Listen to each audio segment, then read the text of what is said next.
서울 은평구의 작은 아파트.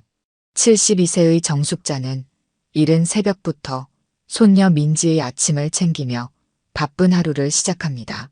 탁자 위에는 따뜻한 미역국이 김을 모락모락 피우고 정숙자는 잠든 민지를 깨우러 방으로 향합니다. 민지야, 일어나렴. 학교 갈 시간이야. 정숙자는 남편과 사별하고 외아들 민호와 며느리 미란을 가족의 전부로 여겨왔습니다. 그녀에게 가족은 삶의 이유였죠. 특히 손녀 민지는 정숙자의 눈에 넣어도 아프지 않을 보물입니다.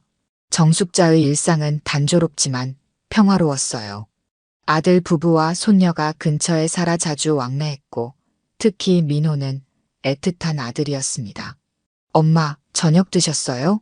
민호는 종종 퇴근길에 들러 이렇게 물으며 정숙자를 챙겼습니다. 정숙자는 그런 아들이 자랑스러웠어요.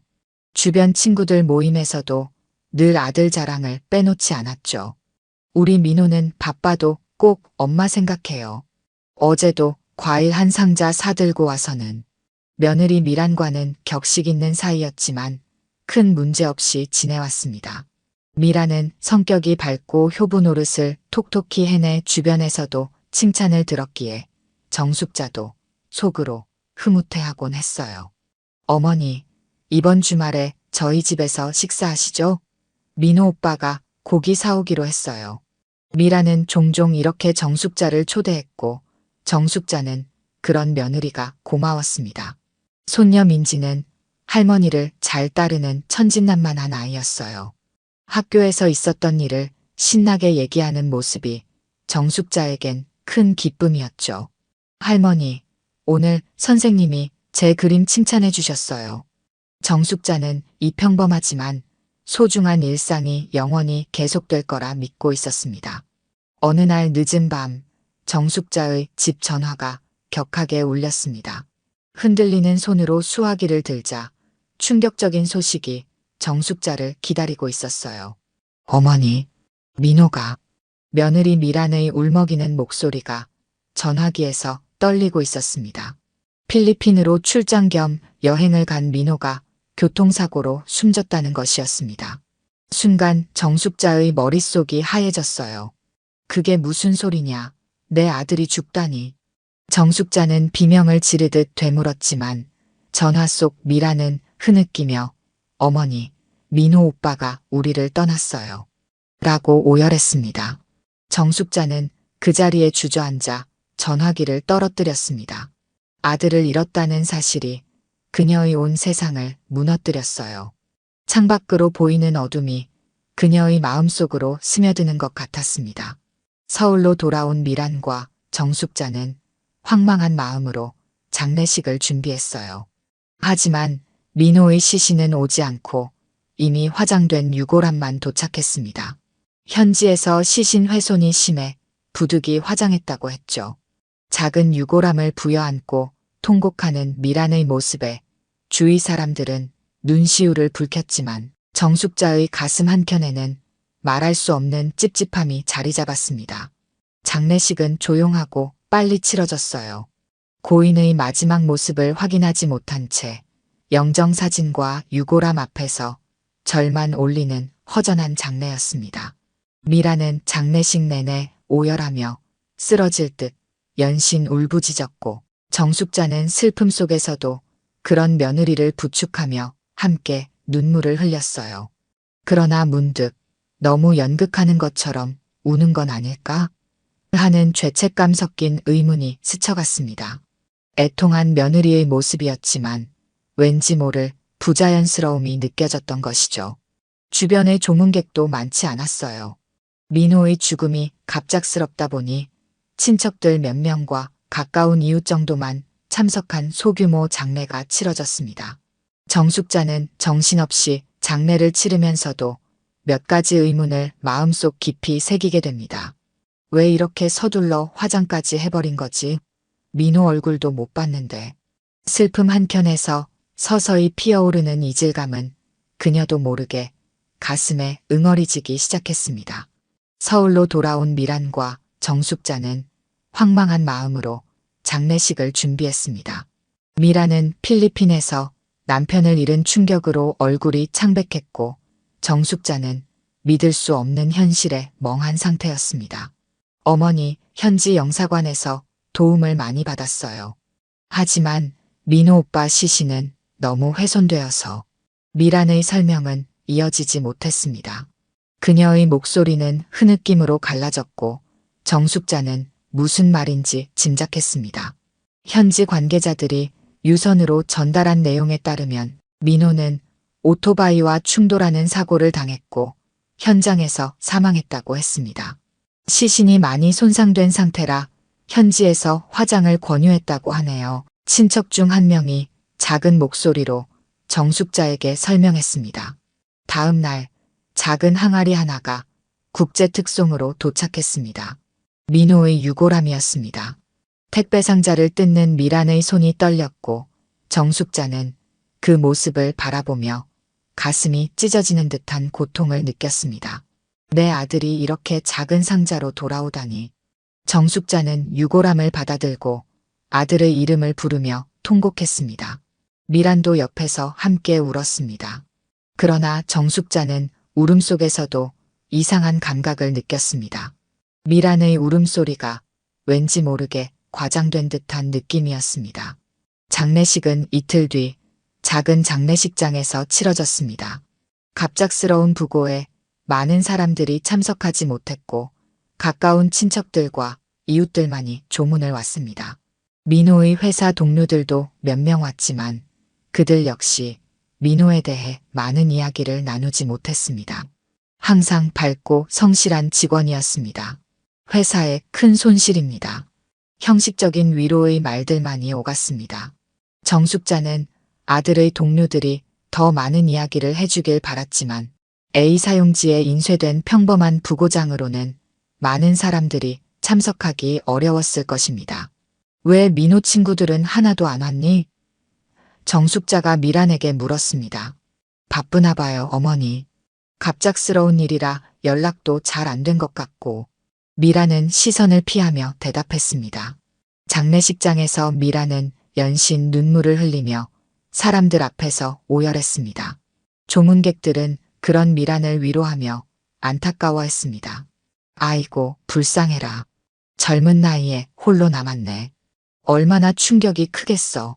어쩌다 이런 일이.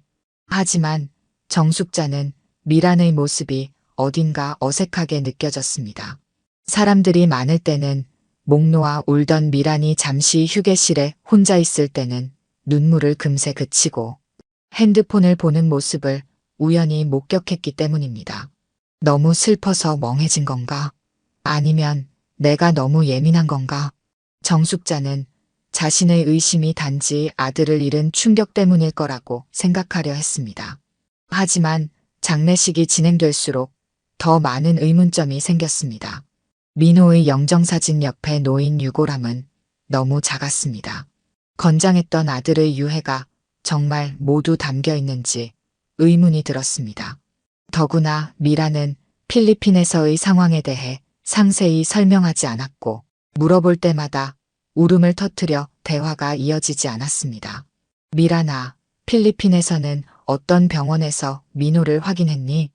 어머니, 제가 직접 가보지 못했어요. 현지 영사관에서 모든 걸 처리해줬다고 했잖아요. 너무 슬퍼서 기억도 잘 안 나요. 미란의 대답은 항상 모호했고 정숙자가 더 물으려 하면 다시 오열하기 시작했습니다. 장례식 마지막 날 정숙자는 미란이 장례식장 구석에서 누군가와 통화하는 모습을 보았습니다. 미란은 주변을 살피며 작은 목소리로 이야기하고 있었고 정숙자는 그 모습이 수상하다고 느꼈습니다. 내일이면 다 끝나. 걱정 마.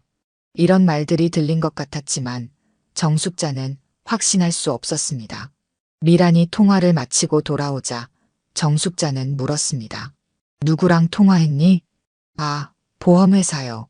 민호 오빠 장례비 처리 관련해서요. 미란의 대답은 빨랐지만 눈빛이 흔들렸습니다. 정숙자는 가슴 한구석이 불편했습니다. 장례식이 끝나고 집으로 돌아가는 길, 정숙자는 민호의 유골함을 품에 안고 묵묵히 눈물을 흘렸습니다. 내 아들, 정말로 죽은 걸까? 처음으로 정숙자의 마음에 의심의 그림자가 드리워졌습니다. 그녀는 스스로에게 부끄러움을 느꼈지만 마음속 깊은 곳에서는 무언가 이상하다는 직감이 자라고 있었습니다. 정숙자는 집에 도착해 유골함을 작은 제단에 모셔놓고 오랫동안 바라보았습니다.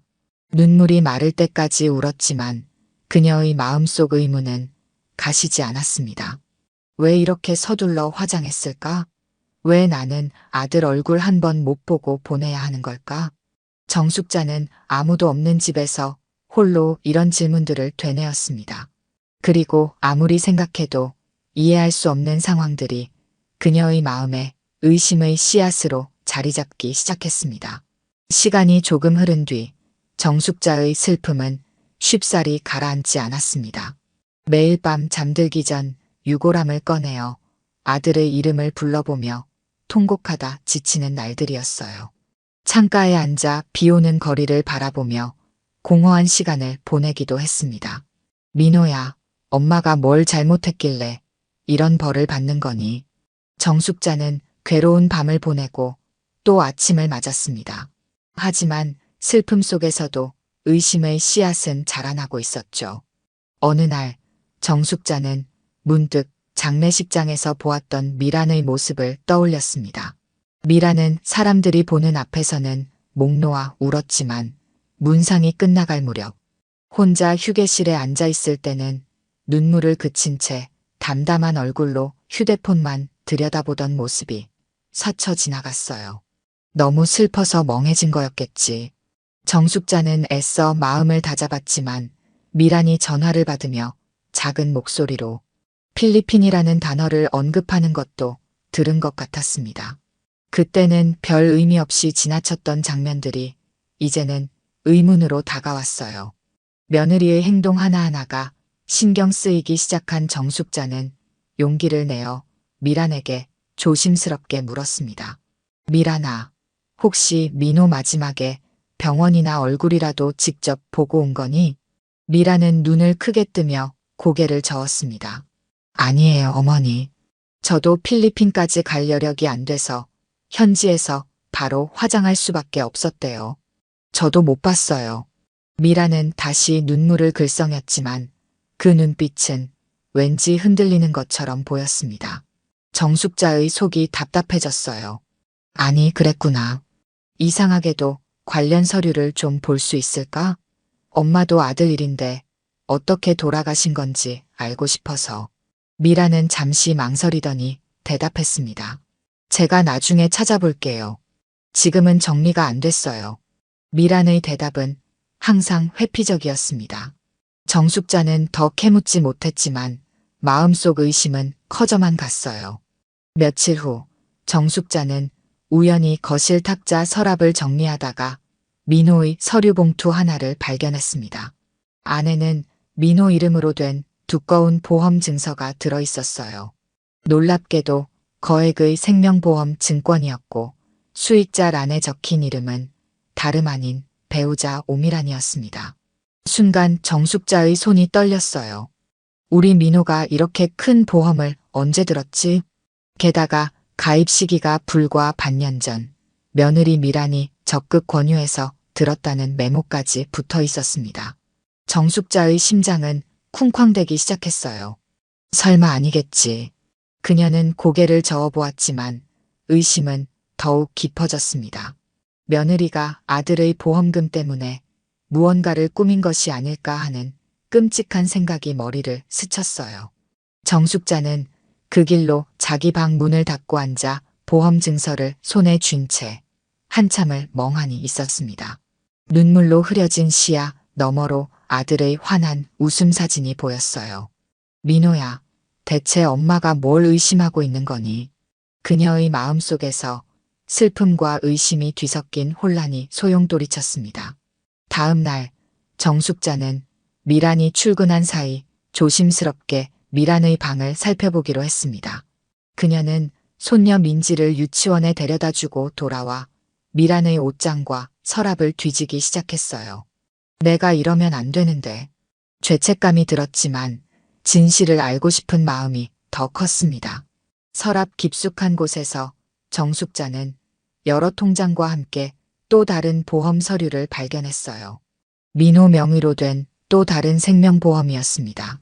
역시 수익자는 미란이었죠. 보험이 2개나 더 있네. 정숙자는 그 서류들을 자세히 살펴보았습니다. 모두 고액의 보험이었고 미란이 모두 관리하고 있었어요. 또한 미란의 메모장에는 보험금 청구 일정과 필요한 서류 목록이 꼼꼼히 적혀 있었습니다. 정숙자는 이상한 점을 또 발견했어요. 미란의 책상 서랍에서 꺼낸 여행 서류에는 민호의 필리핀 여행 일정이 적혀 있었는데 출국일만 있고 귀국일은 표시되어 있지 않았습니다. 왜 귀국일이 없지? 계획 없이 간 건가? 더욱 의아했던 것은 여행 서류 봉투 안에서 발견한 필리핀 현지 주소가 적힌 메모였어요. 마닐라 근교 아파트라는 메모와 함께 주소가 적혀 있었습니다. 이게 무슨 주소지? 민호가 묵은 호텔인가? 정숙자는 메모를 품에 넣고 모든 것을 원래대로 정리했습니다. 머릿속은 점점 복잡해졌어요. 그녀는 민호의 방으로 가서 다시 한번 그의 물건들을 살펴보기 시작했습니다. 민호의 책상 서랍 깊숙한 곳에서 발견한 여권, 사본과 운전면허증 사본에 적힌 신장과 체중 정보가 기억에 남았어요. 민호는 키 180cm의 건장한 체격 약 80kg이었는데 나중에 미란이 보여준 필리핀 현지 사망진단서에는 사망자의 신체 정보가 키 170cm, 체중 70kg으로 기재되어 있었던 것입니다. 10cm나 차이가 난다고? 이건 오타가 아니야. 처음 진단서를 받았을 때는 슬픔에 정신이 없어 그 부분까지 눈여겨보지 못했지만 이제 와 돌이켜보니 명백히 다른 수치였습니다. 정숙자는 가슴이 철렁 내려앉았어요. 만약 오기가 아니라면 다른 사람의 시신이었던 건가? 그녀는 떨리는 손으로 그 사망진단서를 다시 들여다보았습니다. 거기에는 민호의 영문 이름이 적혀 있었지만 철자가 약간 달랐고 생년월일도 하루 차이가 나 있었어요. 이건 그냥 오타치고는 너무 이상하잖아. 정숙자는 속으로 소리쳤습니다. 의문이 꼬리에 꼬리를 물었어요. 의심을 품은 정숙자는 혼자서 진실 찾기에 나서기로 결심했습니다. 주위에 털어놓기도 어려운 의혹이었기에 그녀 스스로 단서를 찾아야만 했어요. 내가 미쳤나? 아니면 정말 뭔가 잘못된 거야? 정숙자는 하루 종일 이런 생각으로 머릿속이 복잡했습니다. 우선 그녀는 민호의 방과 물건을 다시 살펴보기 시작했어요. 민호가 남긴 여행 가방, 다이어리, 컴퓨터 등 사소한 것들도 놓치지 않았습니다. 민호의 다이어리에는 여행 전 메모가 남아 있었습니다. 필리핀 연락처 마이너스 제임스, 마닐라 카지노 매니저. 정숙자는 이 메모를 보고 의아했습니다. 민호가 출장으로 간다고 했는데 왜 카지노 매니저의 연락처가 있는 걸까요? 더 살펴보니 다이어리 뒷부분에 금액들이 적혀 있었어요. 빚을 기록한 것처럼 보였습니다. 5천만 원? 민호가 이런 빚이 있었다고? 정숙자는 놀라움을 감출 수 없었습니다. 아들이 이런 큰 빚을 가지고 있었다는 사실을 전혀 몰랐어요. 그녀는 계속해서 민호의 물건들을 조사했습니다. 그 과정에서 정숙자는 몇 가지 이상한 점을 포착했어요. 민호의 책상 서랍 깊숙한 곳에서 발견한 여권, 사본과 운전면허증 사본에 적힌 신장과 체중 정보가 기억에 남았습니다. 민호는 키 180cm의 건장한 체격 약 80kg이었는데 나중에 미란이 보여준 필리핀 현지 사망진단서에는 사망자의 신체 정보가 키 170cm, 체중 70kg으로 기재되어 있었던 것입니다. 분명히 같은 사람이 아니야. 이건 실수가 아니라 의도적인 거야. 정숙자는 이제 확신이 들었습니다. 사망진단서에는 분명 민호의 영문 이름이 적혀 있었지만 철자가 약간 달랐고 생년월일도 하루 차이가 나 있었어요. 의도적으로 비슷하게 꾸민 것처럼 보였습니다. 다음으로 그녀는 며느리 미란의 행동을 유심히 관찰했어요. 보험 서류를 발견한 뒤로 미란은 종종 보험회사와 통화를 하거나 은행에 다녀오는 일이 잦았습니다. 어느 날 저녁, 정숙자는 우연히 미란이 베란다에서 통화하는 소리를 들었어요. 미란은 주변을 살피며 작은 목소리로 이야기하고 있었습니다. 이제 조금만 더 기다려. 모든 서류가 통과되면 바로 송금할게. 필리핀에서 더 기다리라고 전해줘. 정숙자는 심장이 멎는 것 같았습니다. 필리핀이라는 단어에 온몸이 굳어버렸어요. 그녀는 더 듣기 위해 숨을 죽이고 귀를 기울였습니다. 보험금은 다음 주에 나올 거래. 그때까지만 참아. 알았지? 미란이 통화를 마치고 돌아서자 정숙자는 급히 자신의 방으로 돌아왔어요. 그녀의 마음은 격렬하게 요동쳤습니다. 이제는 의심이 아니라 확신이 들었어요. 민호는 살아있어. 그리고 필리핀에 있어. 어느 날은 미란이 혼자 방에 틀어박혀 누군가와 통화하며 작은 소리로 속삭이는 것을 또 들었습니다. 문 너머로 들린 미란의 목소리는 긴장으로 떨리고 있었고 귀 기울인 정숙자는 분명히 들었어요. 내일이면 보험금 들어올 거니까 그래, 조금만 더 기다려. 필리핀에는 필리핀이라는 단어에 정숙자의 심장이 또 한 번 철렁 내려앉았습니다. 분명 누군가 필리핀에 있는 사람과 통화하는 듯 했어요. 그 상대는 과연 누구일지, 그리고 보험금 얘기를 왜 하는지 정숙자는 직감적으로 알 것만 같았습니다. 정숙자는 황급히 자신의 방문을 닫고 가쁜 숨을 내쉬었어요. 머릿속에 퍼즐 조각들이 맞춰지듯 하나로 모였습니다. 보험금 필리핀, 그리고 민호의 키가 안 맞는 사망진단서? 혹시 민호는 죽지 않았고 며느리와 누군가 공모하여 거짓 죽음을 꾸민 것은 아닐까? 순간 정숙자는 자신이 상상한 시나리오에 스스로 놀라 입을 틀어막았어요. 설마 우리 민호가 그럴 리 없어. 하지만 이미 마음 한편에서는 며느리뿐 아니라 아들 민호까지 의심의 대상으로 올라가 버렸습니다. 정숙자의 가슴이 터질 듯 요동쳤어요. 만약 이 의혹이 사실이라면 그것은 단순한 사고가 아닌 엄청난 범죄 행위였습니다. 다음 날 정숙자는 미란이 출근한 틈을 타 민호의 노트북을 찾아냈어요. 그녀는 오랫동안 비밀번호를 시도해보다가 우연히 민호의 생일과 그녀의 생일 조합으로 로그인에 성공했습니다. 노트북 화면에는 민호가 마지막으로 검색한 기록들이 남아 있었어요. 필리핀 장기 체류 비자, 외국에서 신분 숨기기, 해외 은행 계좌 개설 방법. 정숙자는 모니터를 바라보며 숨이 멎는 것 같았어요. 이것은 분명 계획된 일이었습니다. 민호의 이메일함에는 필리핀 현지 부동산 에이전트와 주고받은 메일도 있었어요. 마닐라 외곽의 아파트 임대에 관한 내용이었습니다. 우리 아들이 이런 짓을 했다니. 정숙자는 뜨거운 눈물을 떨구며 굳게 마음먹었어요. 진실을 밝혀야겠다고 말입니다. 이대로는 평생 한을 안고 살 것만 같았어요.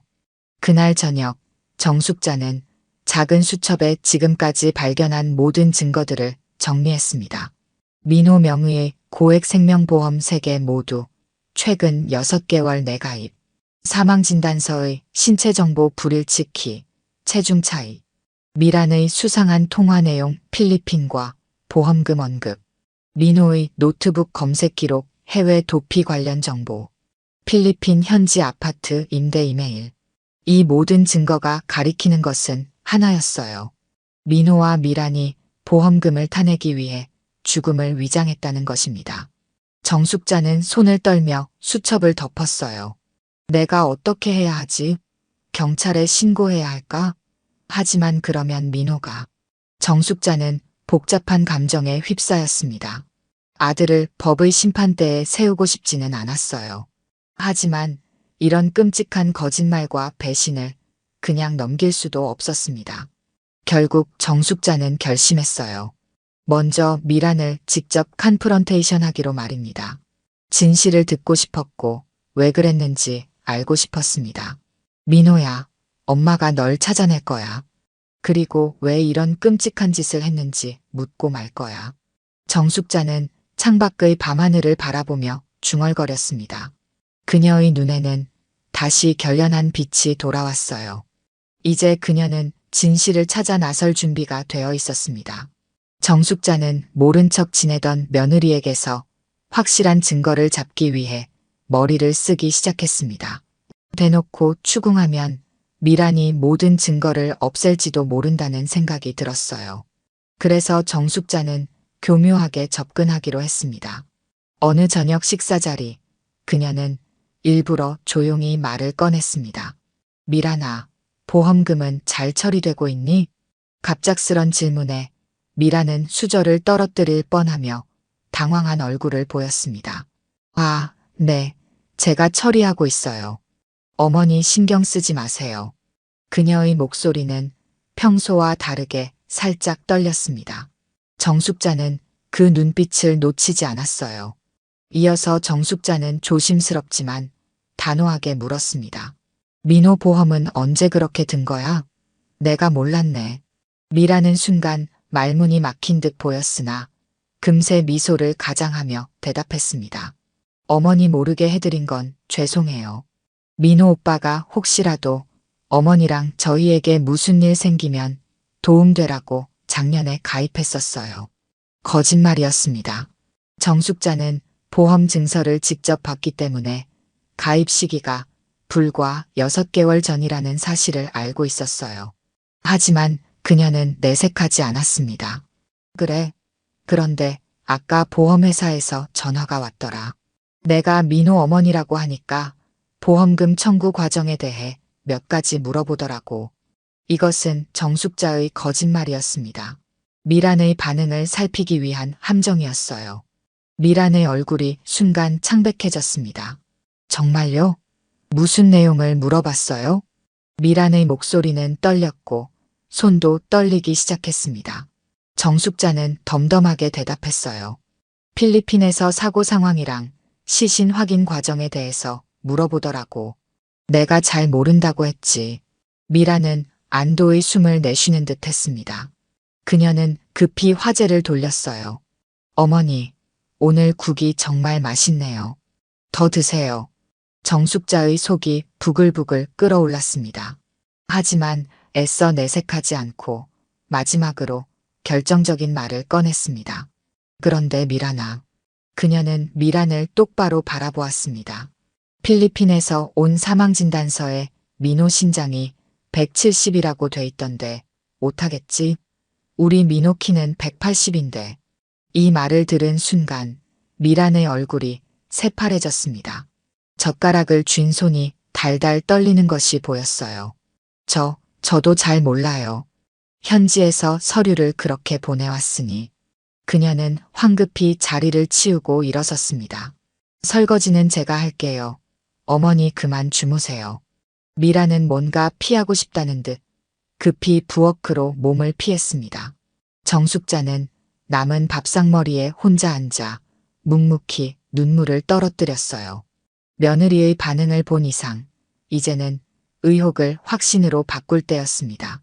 다음 날 정숙자는 미란이 출근한 후 전화번호부를 뒤져 필리핀 영사관으로 전화를 걸었습니다. 그녀는 떨리는 목소리로 상황을 설명했어요. 제 아들이 필리핀에서 사고로 사망했다고 하는데 정말인지 확인할 방법이 있을까요? 담당자는 친절하게 안내해 주었습니다. 사망 신고가 되어 있다면 저희 기록에 남아 있을 겁니다. 성함이 어떻게 되시나요? 정숙자는 민호의 이름과 생년월일, 여권번호를 알려주었습니다.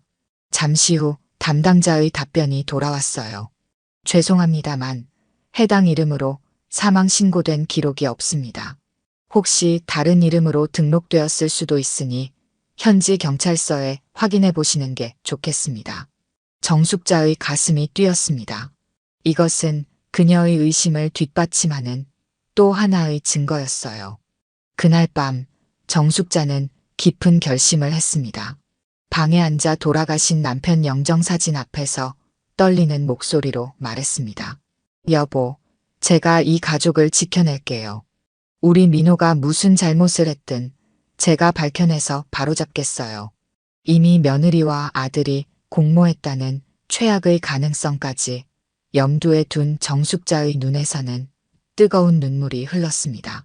그녀는 다음 날 아침 미란이 출근하기 전에 선제 공격을 하기로 마음먹었어요.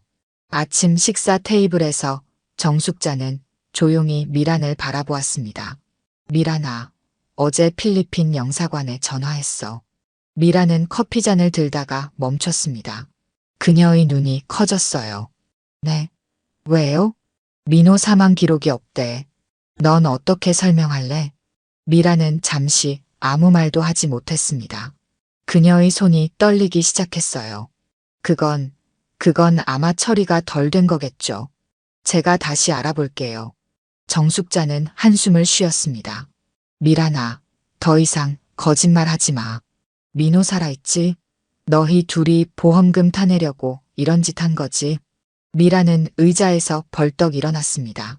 그녀의 얼굴에는 당혹감과 공포가 교차했어요. 어머니, 무슨 말씀을 하시는 거예요? 민호 오빠는 정말로 죽었어요. 어떻게 그런 끔찍한 생각을 하세요? 정숙자도 일어섰습니다. 그녀의 눈에는 분노가 가득했어요. 내가 다 알아버렸어. 내가 통화하는 것도 들었고 보험 서류도 봤어. 내가 필리핀에 있는 누군가한테 돈 보내주겠다고 한 것도 들었다고. 미라는 뒤로 물러섰습니다. 그녀의 눈에 눈물이 고였어요. 어머니, 오해하고 계신 거예요. 제발 그만하세요.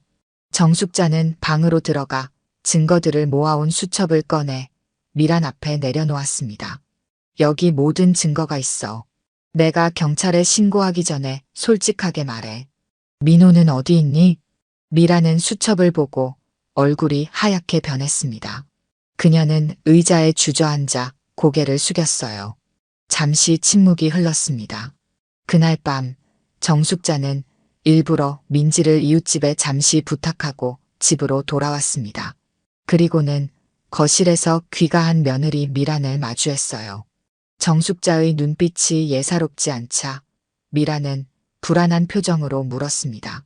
어머니, 무슨 일이세요? 정숙자는 미란을 잠시 노려보다가 그동안 꾹 눌러왔던 울분을 폭발시켰습니다. 내가 무슨 짓을 한 건지 알아. 그녀는 소리 지르며 테이블을 내리쳤습니다. 미란은 깜짝 놀라 몸을 움츠렸어요. 어머니, 왜 이러세요? 정숙자는 눈물과 함께 외쳤습니다. 우리 민호 죽은 거 아니지? 말해봐. 미란의 얼굴이 순식간에 창백해졌습니다. 그게 무슨 말씀이세요? 민호 오빠가 살아있다니요? 말도 안 돼요. 그녀는 필사적으로 부정했지만 목소리가 이미 갈라지고 있었습니다. 정숙자는 다가가 며느리의 어깨를 거칠게 붙잡았어요. 내가 내 아들을 죽였든 아니면 둘이 짜고 이 짓을 했든 난 다 알아버렸어. 그녀 역시 확실한 증거는 없었지만 흔들리는 미란의 눈동자가 진실을 말해주는 듯 했습니다. 미란은 두 눈에 뜨거운 눈물이 맺히더니 주저앉으며 흐느끼기 시작했어요. 어머니, 죄송해요. 떨리는 목소리로 미란이 말했습니다. 정숙자의 가슴이 철렁 내려앉았어요. 며느리의 이 한마디는 결국 모든 것을 인정하는 것이나 다름없었습니다. 다음 날 아침 정숙자는 이른 시간부터 밖으로 뛰쳐나갔습니다. 미란의 고백 이후 그녀는 잠 한숨 제대로 이루지 못했어요. 온 밤을 뒤척이며 내린 결론은 하나였습니다. 공식적인 도움을 요청해야 한다는 것이었죠. 먼저 찾은 곳은 보험회사였습니다. 그녀는 보험 증서와 민호의 사망진단서 사본을 손에 쥐고 담당 직원을 만나러 갔어요. 머리가 희끗한 노모가 떨리는 손으로 내미는 서류 뭉치를 본 보험사 직원은 당황했지만 정숙자의 절박한 눈빛에 차분히 귀를 기울였습니다. 우리 아들이 사실은 안 죽었을지도 모른다고 생각해요. 며느리가, 아니 아들하고 같이 보험금을 노리고. 정숙자는 말끝을 흐리며 눈물을 떨궜습니다. 직원은 놀라면서도 기록을 살펴보기 시작했어요. 제가 이해한 게 맞다면 어머님께서는 아드님의 사망이 위장된 것일 수 있다고 의심하시는 거군요. 정숙자는 고개를 끄덕였습니다. 그런 것 같아요. 사망진단서에 기재된 키와 체중이 우리 아들과 달라요. 게다가 필리핀 영사관에는 사망 기록도 없다고 하더라고요. 직원은 자료를 꼼꼼히 살펴보며 심각한 표정을 지었습니다. 마침 보험금 지급은 아직 이루어지지 않은 상태였어요. 거액의 해외사고 사망보험금이라 내부적으로도 꼼꼼한 확인 절차가 진행 중이었다고 합니다. 직원은 목소리를 낮추며 말했습니다. 고객님, 사실 저희도 확인 과정에서 약간 특이한 점을 발견했습니다. 민호의 사망사고에 대한 현지 경찰 보고서와 사망진단이 현지 여행 가이드에 의해 대리 처리된 정황이 있다는 것이었어요. 즉, 가족이나 지인이 아닌 제3자가 모든 절차를 신속히 진행했고 그 과정이 매우 이례적으로 빨랐다는 설명이었습니다. 보통 해외 사망 사건은 처리 과정이 복잡하고 시간도 많이 걸리는데 이 케이스는 너무 빨리 진행됐어요. 저희도 이미 필리핀 당국에 재확인을 요청한 상태입니다. 정숙자는 눈물을 닦고 간절히 호소했습니다. 제발 제 의심을 확인해 주세요. 제가 미쳤다고 하셔도 좋아요. 하지만 이대로 제 아들을 보내버릴 순 없어요. 보험사 직원은 고개를 끄덕이며 내부 조사팀과 협의해 보겠다고 약속했어요. 어머님의 말씀을 심각하게 받아들이겠습니다. 저희가 조사를 더 진행해 볼게요. 이런 의심이 드실 만한 상황이네요. 보험사를 나온 정숙자는 곧장 경찰서로 향했습니다. 이미 보험사에서 일부 의혹을 공유받은 상태였기에 경찰에서도 그녀의 이야기를 무시하지 않고 접수해 주었어요. 형사과의 젊은 형사가 정숙자의 진술을 경청했습니다. 어머니, 말씀하신 내용이 사실이라면 상당히 심각한 사안입니다. 보험 사기는 물론이고 공문서, 위조 등 여러 범죄가 관련될 수 있어요. 형사는 정숙자가 가져온 서류들을 꼼꼼히 살펴보았습니다. 사망진단서의 신체 정보 불일치, 보험 가입 시기, 그리고 미란의 수상한 행동들이 기록되었어요. 다만 해외에서 발생한 사건이라 국내 수사가 제한적입니다. 인터폴이나 현지 경찰과의 공조가 필요해요. 정숙자는 절박하게 물었습니다. 그럼 어떻게 해야 하나요? 우리 아들을 찾을 수 있을까요? 형사는 조심스럽게 대답했습니다. 일단 며느님께 직접 조사를 진행할 예정입니다. 그리고 필리핀 당국에 협조 요청을 보낼 거예요. 어머님께서는 혹시 아드님이 필리핀 어디에 있을지 아시는 단서가 있으신가요? 정숙자는 주소가 적힌 메모를 건넸습니다. 이건 제가 미란의 서류에서 발견한 주소예요. 마닐라 근처 아파트인 것 같아요. 형사는 메모를 받아들고 고개를 끄덕였습니다. 이 주소로 수사를 시작해 볼게요. 저희가 최선을 다하겠습니다. 경찰은 우선 며느리 오미란에 대한 배경 조사를 시작하고 필리핀 경찰에 민호 사망 사건에 대한 추가 정보를 요청했어요. 그리고 정숙자에게는 집으로 돌아가 조용히 기다려달라고 당부했습니다. 형사님, 저 정말 괜찮을까요? 만약 미란이 알아차리면 증거를 없앨지도 모르고 민지에게도 무슨 일이 생길까 걱정돼요. 형사는 안심시켰습니다. 걱정 마세요. 저희가 비밀리에 수사를 진행할 테니까요. 만약 불안하시다면 손녀분을 데리고 잠시 다른 곳으로 가 계시는 것도 좋을 것 같습니다. 정숙자는 그 조언을 받아들였습니다. 그날 저녁 그녀는 민지를 데리고 친구 집에 머물기로 했어요. 미란에게는 민지가 학교 행사로 친구 집에서 자게 되었다고 핑계를 댔습니다. 며칠 후 정숙자는 담당 형사에게서 전화를 받았습니다. 충격적인 내용이었어요. 정숙자 여사님, 필리핀 측에서 회신이 왔는데요.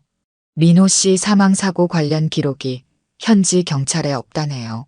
정숙자는 숨이 멎는 줄 알았습니다. 그럴 리가요. 분명 사고가 났다고. 형사는 신중한 어조로 말했습니다.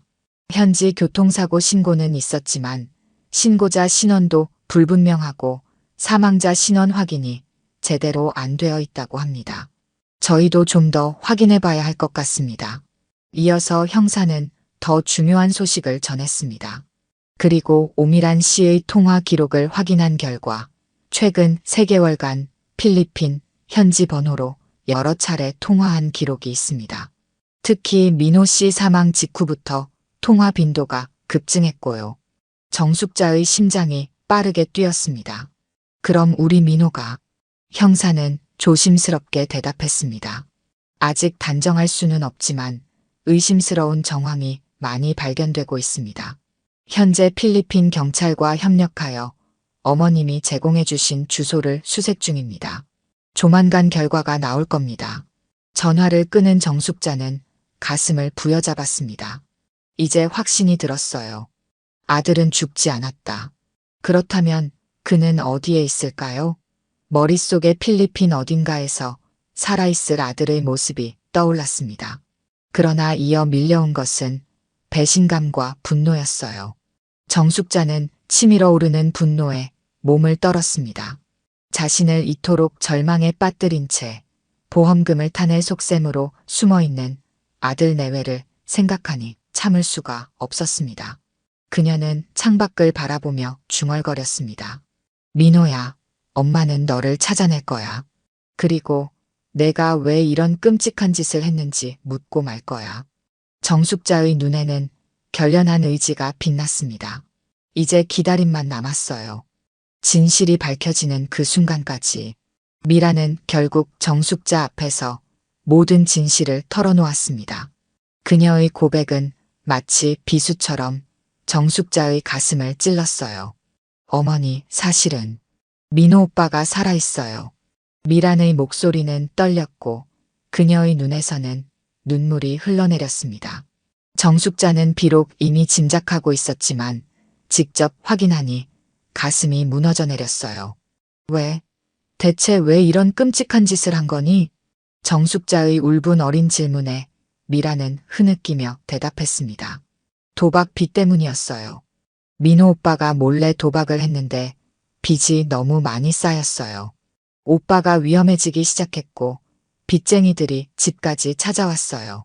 충격적인 이야기였습니다. 필리핀으로 떠난 민호는 도박 빚에 시달리고 있었고 그 빚을 한꺼번에 갚고 새 출발하기 위해 극단적인 선택을 했던 것입니다. 사망보험금 사기극. 민호와 미란 두 사람만의 비밀 계획이었어요. 오빠가 처음 이 얘기를 했을 때 저도 반대했어요. 하지만 오빠가 자살까지 생각한다고 하니 미라는 눈물로 범벅된 얼굴로 변명을 늘어놓았습니다. 필리핀 현지에서 돈을 주고 비슷한 체격의 변사체를 구해 교통사고로 위장하고 바로 화장 처리한 뒤 민호 오빠는 그대로 필리핀에 숨어 지내기로 했어요. 정숙자는 팔짱을 껴안고 그녀의 얘기를 들었습니다.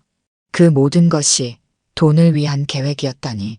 아들이 자신의 죽음을 가족에게까지 속이다니. 저도 처음엔 말렸어요. 하지만 오빠가 죽겠다고까지 해서 미란의 목소리가 떨렸습니다. 보험금만 받으면 빚을 청산하고 우리 가족 다시 행복하게 살 수 있을 거라고 그때 다시 한국 돌아오겠다고 그래서 정숙자의 온몸이 부들부들 떨렸습니다. 분노와 배신감 그리고 살아있다는 안도감까지 수십 가지 감정이 뒤섞여 말로 다 할 수 없었어요. 눈앞의 며느리가 한순간 낯선 악마처럼 보였다가 이내 자신 역시 절박했던 청춘이었음을 떠올리게 하는 가련한 모습으로 보였다가 했습니다. 가족을 위해서였다고? 날 이렇게까지 속이고도? 정숙자는 오열하며 소리쳤습니다. 민호는 어디 있어? 내 아들은 어디 있냐고. 이미 정숙자의 신고로 움직이고 있던 경찰은 통화 내역 추적과 미란의 자백을 토대로 곧바로 필리핀 현지 경찰과 공조 수사에 들어갔어요. 민호는 필리핀의 한 외곽 지역 아파트에 숨어 지내며 때를 기다리고 있던 차였습니다. 미란의 보험금 수령을 지켜보다 함께 도피 생활을 하려고 계획하고 있었던 것이죠. 수사팀은 미란이 제공한 정확한 주소로 24시간 내에 현장에 도착했습니다. 필리핀 마닐라 외곽의 조용한 아파트 단지, 그곳에서 민호는 평범한 생활을 하고 있었어요. 필리핀 경찰이 어젯밤 아드님을 체포했습니다. 현재 구금 상태로 한국 송환을 앞두고 있습니다. 담당 형사의 전화에 정숙자는 무거운 침묵으로 답했습니다. 한편으로는 아들이 살아있다는 안도감이 밀려왔지만 다른 한편으로는 아들이 자신을 속이고 사기를 쳤다는 사실이 너무 아팠어요. 정숙자 여사님, 민호 씨가 체포 당시 자백했습니다. 도박 빚 때문에 보험금을 노렸다고요. 현지에서 모든 것을 계획했답니다. 필리핀 현지인의 시신을 이용해 자신의 죽음을 위장했던 거죠. 정숙자는 말문이 막혔습니다. 그녀의 아들은 도박으로 망가져 있었고 이제는 범죄자가 되어 있었어요. 언제 한국으로 오나요? 약 일주일 후면 인천공항으로 압송될 예정입니다. 어머님께서 원하신다면 그때 만나실 수 있을 겁니다. 정숙자는 무거운 한숨을 내쉬었습니다. 감사합니다. 꼭 가겠습니다. 몇 주 뒤 민호는 수갑을 찬 채 강제 송환되어 인천공항으로 압송되었습니다. 그 모습을 지켜보는 정숙자의 마음은 무너져 내렸어요. 그녀는 공항 입국장에서 멀리 아들을 발견하자 울부짖으며 달려갔습니다. 민호야 하고 부르는 그녀의 목소리에 수척해진 민호는 고개를 들었습니다. 어머니를 본 민호의 눈에도 눈물이 고였어요. 엄마 미안해요 제가. 그는 뭐라고 말을 잇고 싶었지만 이미 주변을 둘러싼 경찰들에 의해 이끌려갈 뿐이었습니다. 정숙자는 바닥에 주저앉아 오열했습니다. 살아 돌아온 것이 기쁜 것도 잠시 이토록 참담한 모습으로 마주할 줄은 꿈에도 몰랐던 아들의 뒷모습이 희미하게 시야에 번졌어요. 곧이어 며느리 미란도 사기 및 보험 사기 미수 혐의로 긴급 체포되었습니다. 경찰차에 태워지기 전 미란은 정숙자를 향해 손을 모은 채 거듭 죄송하다고 울부짖었어요. 어머니, 정말 죄송해요. 저희가 어떻게 이런 생각을 했는지. 그러나 정숙자는 고개를 돌려버렸습니다. 이 두 사람이 저지른 죄는 너무나 크고 무거웠어요. 세상의 법이 심판하겠지만 한 어머니로서 느끼는 배신감과 허망함은 말로 다 할 수 없었습니다. 정숙자는 그 자리에서 하늘을 보며 통곡했습니다. 하늘이시여, 왜 제게 이런 시련을 주십니까? 그녀의 곁을 경찰관 한 명이 조심스레 부축했고 정숙자는 힘없이 그 자리를 떠났습니다. 며칠 후 정숙자는 구치소에 수감된 민호를 면회했어요. 철창 너머로 만난 아들은 더 이상 그녀가 기억하던 민호가 아니었습니다.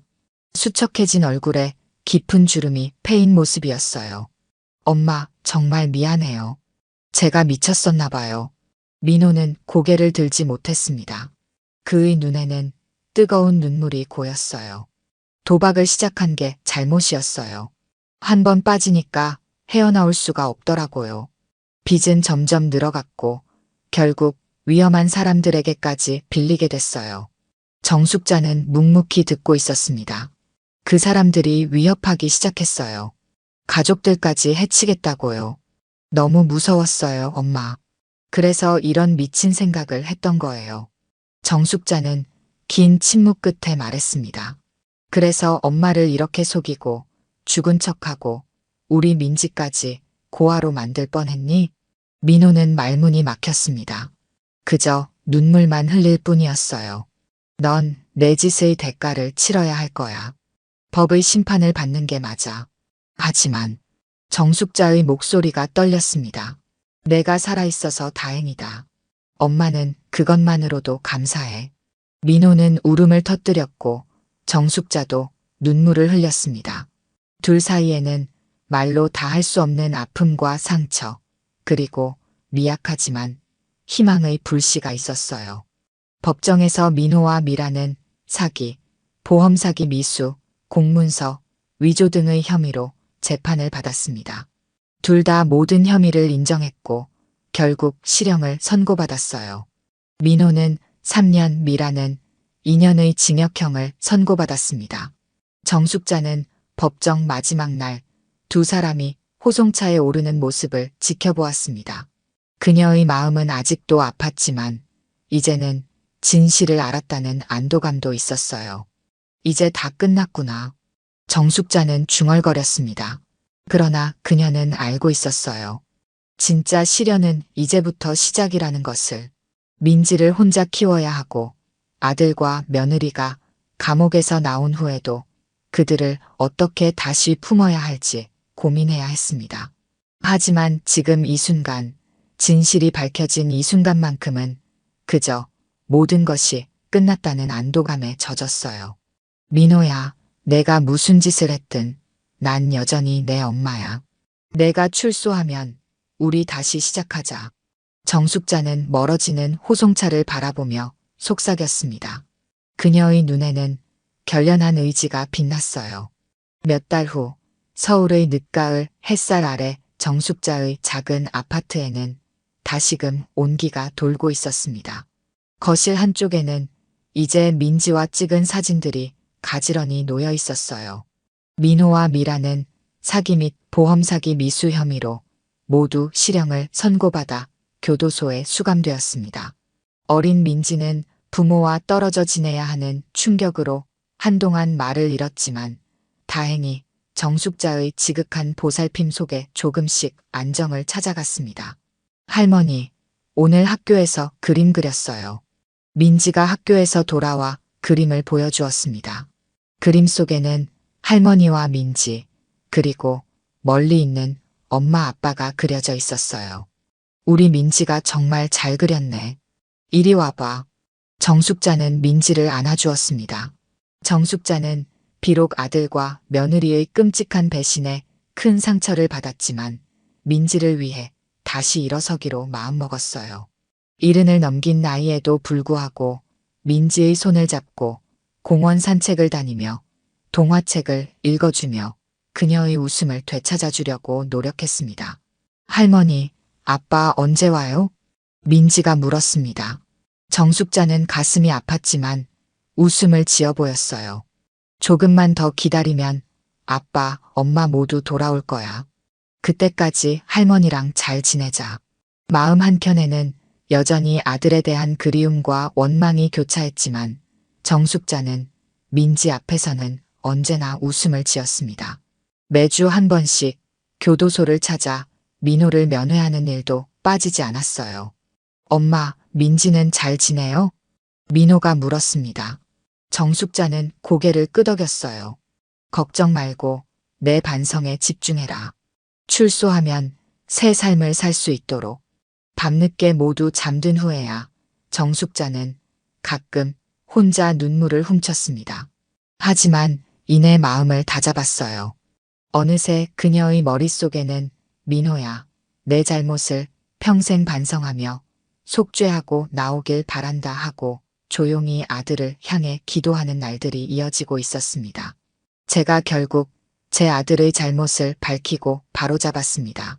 너무 가슴 아프고 허탈했지만 민지를 지켜야 했기에 쓰러질 수 없었어요.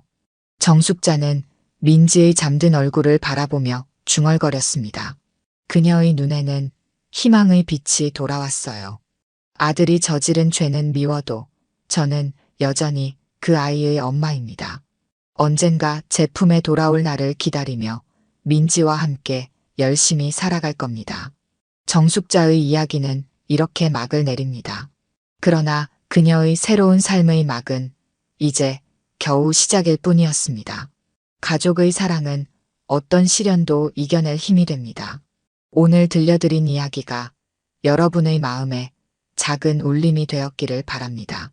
이야기가 좋으셨다면 좋아요와 구독 부탁드려요. 다음 사연을 들려드리는데 큰 힘이 된답니다. 그리고 여러분의 이야기도 댓글로 들려주세요. 다음 이야기 때 또 뵙겠습니다. 해양박물관의 오래된 복도에서 청소부 최배영 할아버지는 구석에서 바닥을 조용히 닦고 있었습니다. 그 순간 날카로운 목소리가 배형의 귀를 파고들었습니다. 대충 청소하고 빨리 나가주세요. 내일 중요한 전시회가 있어요. 할아버지 때문에 전시회 준비가 늦어지면 할아버지가 책임지실 거예요. 김도윤 학예사였습니다. 그의 말투에는 명령조가 섞여 있었습니다. 배형은 고개를 숙이며 말했습니다. 아니, 지금은 청소 시간이 맞는데. 할아버지, 그냥 제가 그만하라고 하면 알겠다고 하면 됩니다. 저 여기 수석 학예사예요. 아시겠어요? 네, 죄송합니다. 금방 끝내겠습니다. 그는 아무 말 없이 걸레를 더 힘주어 쥐었습니다. 손끝이 아려왔습니다. 그 광경을 본 박물관 직원들의 시선도 따가웠습니다. 그러던 중 견학 온 학생 중 누군가 장난스럽게 유물 모형을 굴려 그의 쪽으로 던졌습니다. 아이고, 죄송합니다, 할아버지. 그런데요, 할아버지 빨리 나가주세요. 저희 전심을 봐야 돼요. 해양고등학교 학생 그룹의 인솔자가 형식적인 사과를 건넸습니다. 그 뒤에서는 학생들의 키득거림이 들렸습니다.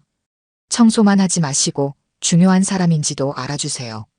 그래야 할아버지가 지금 청소하는 게 우리한테 얼마나 민폐인지 아시죠? 배형은 학생들의 조롱 섞인 말에 대답하지 않고 조용히 무릎을 꿇고 모형을 집어들었습니다. 그 순간 아무도 주목하지 않았던 그의 손이 살짝 떨렸습니다.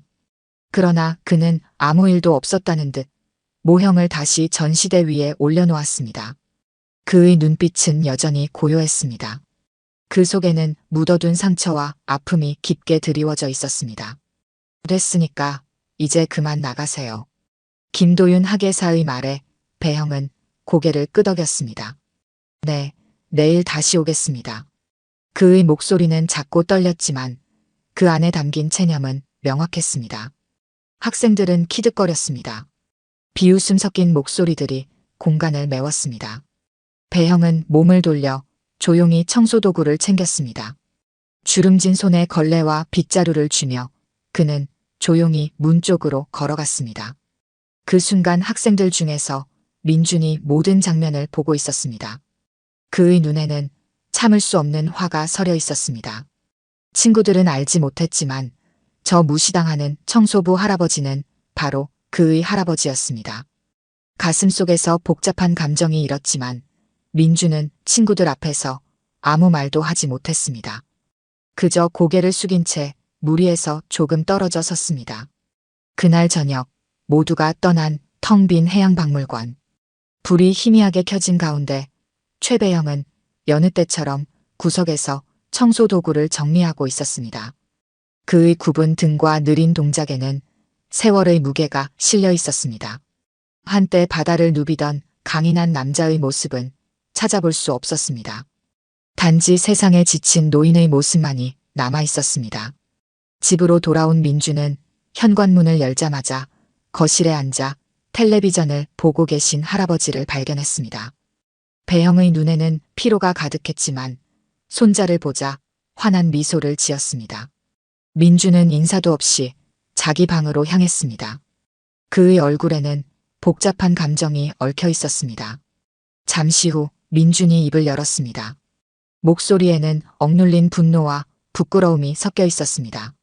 할아버지, 오늘 우리 학교에서 해양박물관에 견학 갔었어요. 배형은 청소도구를 내려놓고 잠시 손을 멈췄습니다.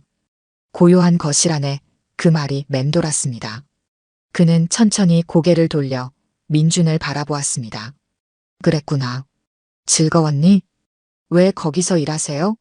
이렇게 무시당하면서 왜요? 배형은 자리에서 일어나 창가로 걸어갔습니다. 창밖으로 보이는 바다를 잠시 바라보더니 조용히 말했습니다. 민준아, 나는 그저 바다가 가까운 곳이 좋아. 바다 냄새가 나는 곳에서 일하는 게 그저 마음이 편해서 그러는 거야. 그의 목소리는 조용했지만 깊은 그리움이 묻어 있었습니다. 하지만 민준의 얼굴에는 여전히 분노와 억울함이 남아 있었습니다. 근데 할아버지, 그런 식으로 이렇게까지 무시당할 필요 없잖아요. 저는 솔직히 할아버지가 청소하는 거 너무 창피해요. 친구들한테 말도 못하겠어요. 그 말이 끝나자마자 배형의 얼굴이 굳어졌습니다. 그는 잠시 입술을 꾹 다물었다가 가만히 미소를 지어 보였습니다. 그래, 내 마음은 이해해. 할아버지가 너한테 짐이 되는 건 아닌지 걱정했는데 내가 그렇게 생각할 줄은 몰랐구나. 민주는 그제야 자신의 말이 얼마나 깊은 상처가 되었는지를 깨달았습니다.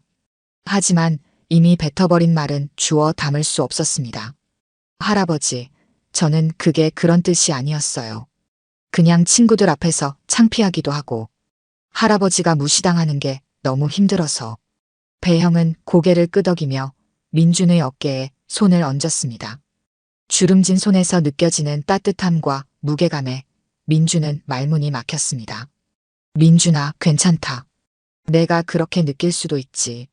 넌 아직 어리고 너 나름대로 자존심도 있고 할아버지는 내가 행복하길 바랄 뿐이야. 민준은 그 따뜻한 말에 더욱 미안한 감정이 밀려왔습니다. 그는 시선을 피하며 작게 중얼거렸습니다. 미안해요, 할아버지.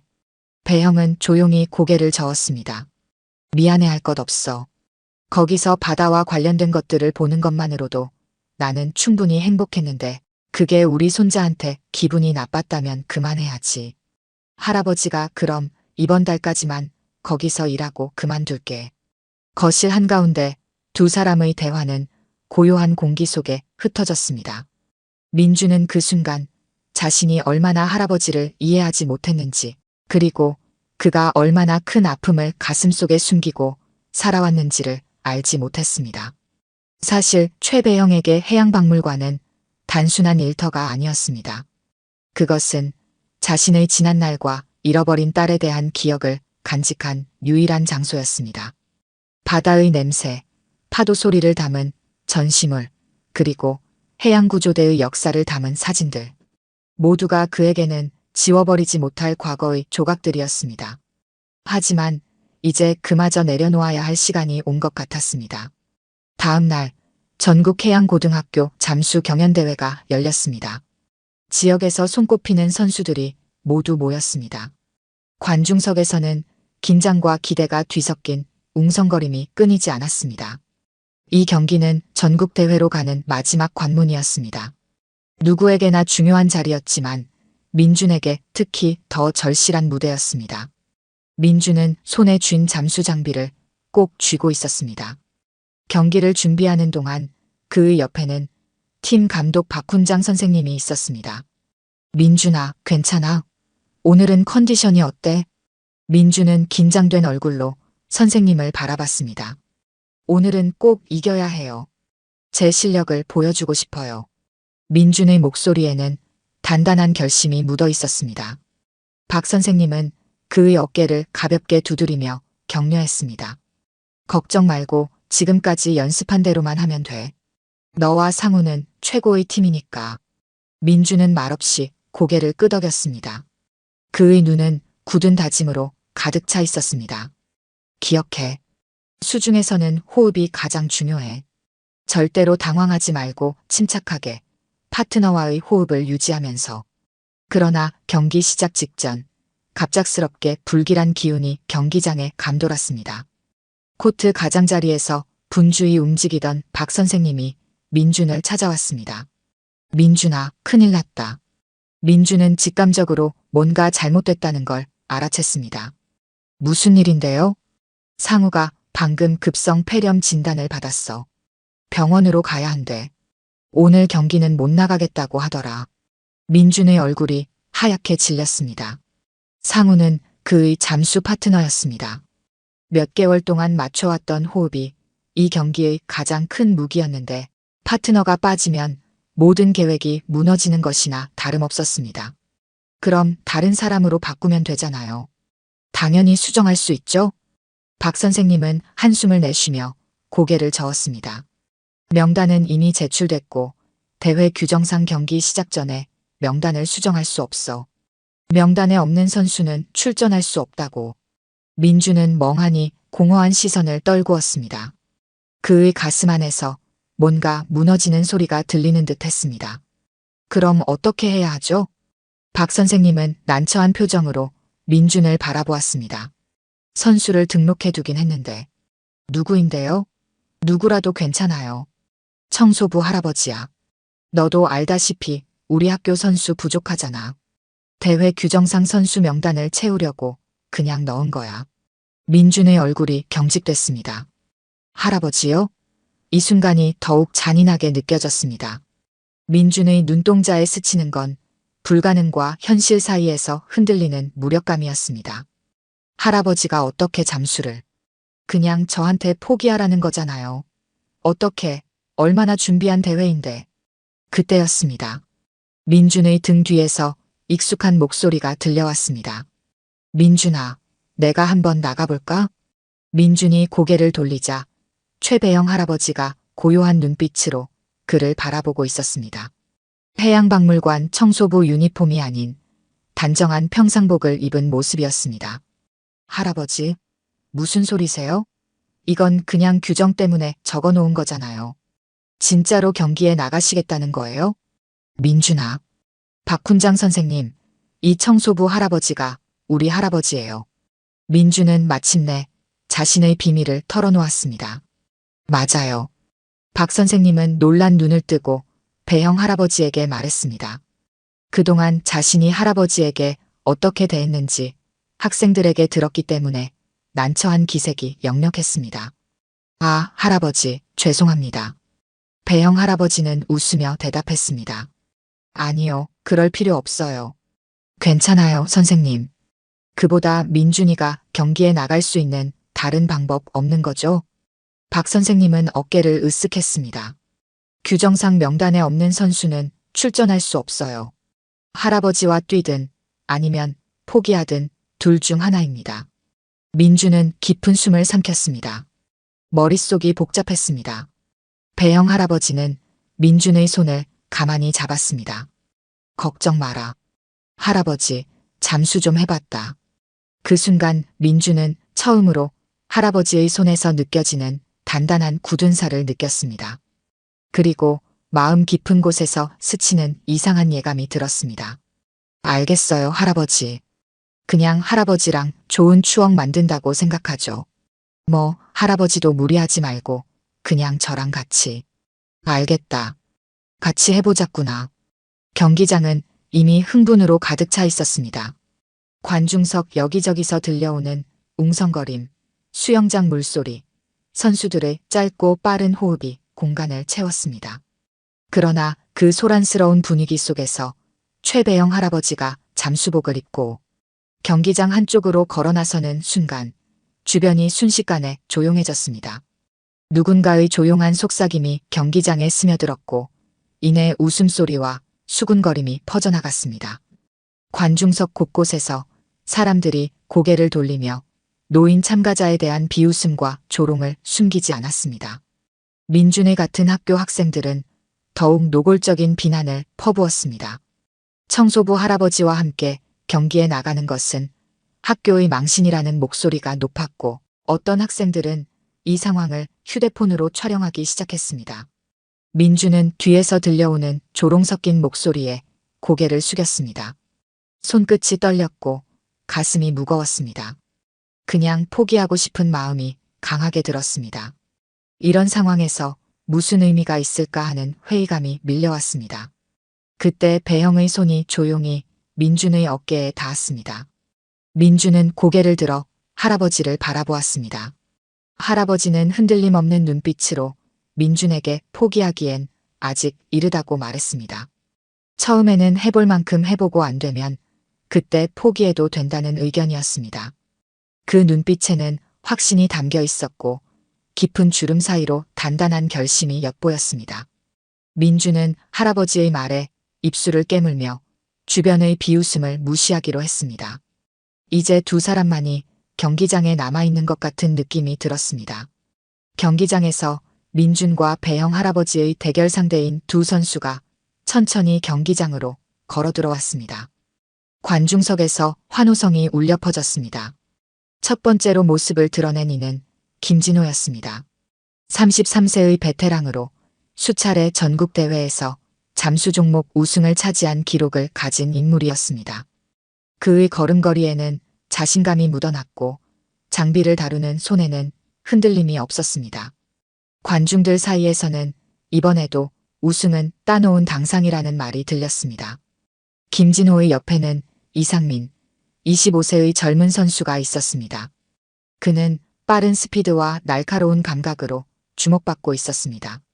두 선수는 서로 눈빛을 교환하며 자신감에 찬 미소를 지었습니다. 이 순간 상대를 압도하려는 굳은 결의가 그들의 태도에서 느껴졌습니다. 경기가 시작되었습니다. 첫 번째 과제는 수중 장애물 통과였습니다. 심판이 호루라기를 불자 4명의 선수가 동시에 물속으로 뛰어들었습니다. 민주는 긴장된 마음으로 물속에 들어갔지만 할아버지의 모습은 보이지 않았습니다. 찰나의 순간 할아버지가 경기를 포기했다고 생각했지만 고개를 돌리자 배형이 이미 5m 앞에서 완벽한 자세로 물살을 가르고 있었습니다. 배형의 움직임은 전혀 노인의 것이 아니었습니다. 마치 물과 하나가 된 듯 부드럽고 효율적인 동작으로 물속을 헤엄쳤습니다. 수중 장애물을 만났을 때도 그의 몸은 물고기처럼 유연하게 굽혀지며 완벽하게 통과했습니다. 김진호와 이상민도 놀란 눈빛으로 배형을 바라보았습니다. 두 번째 과제는 수중 구조물 조립이었습니다. 이 과제는 팀워크가 중요했습니다. 민주는 긴장했지만 할아버지가 보내는 수신호에 따라 움직였습니다. 배형의 손동작은 명확하고 정확했으며 수중에서의 의사소통이 완벽했습니다. 민주는 놀랐지만 할아버지를 믿고 따랐습니다. 두 사람은 구조물을 다른 팀보다 정확하고 빠르게 조립해냈습니다.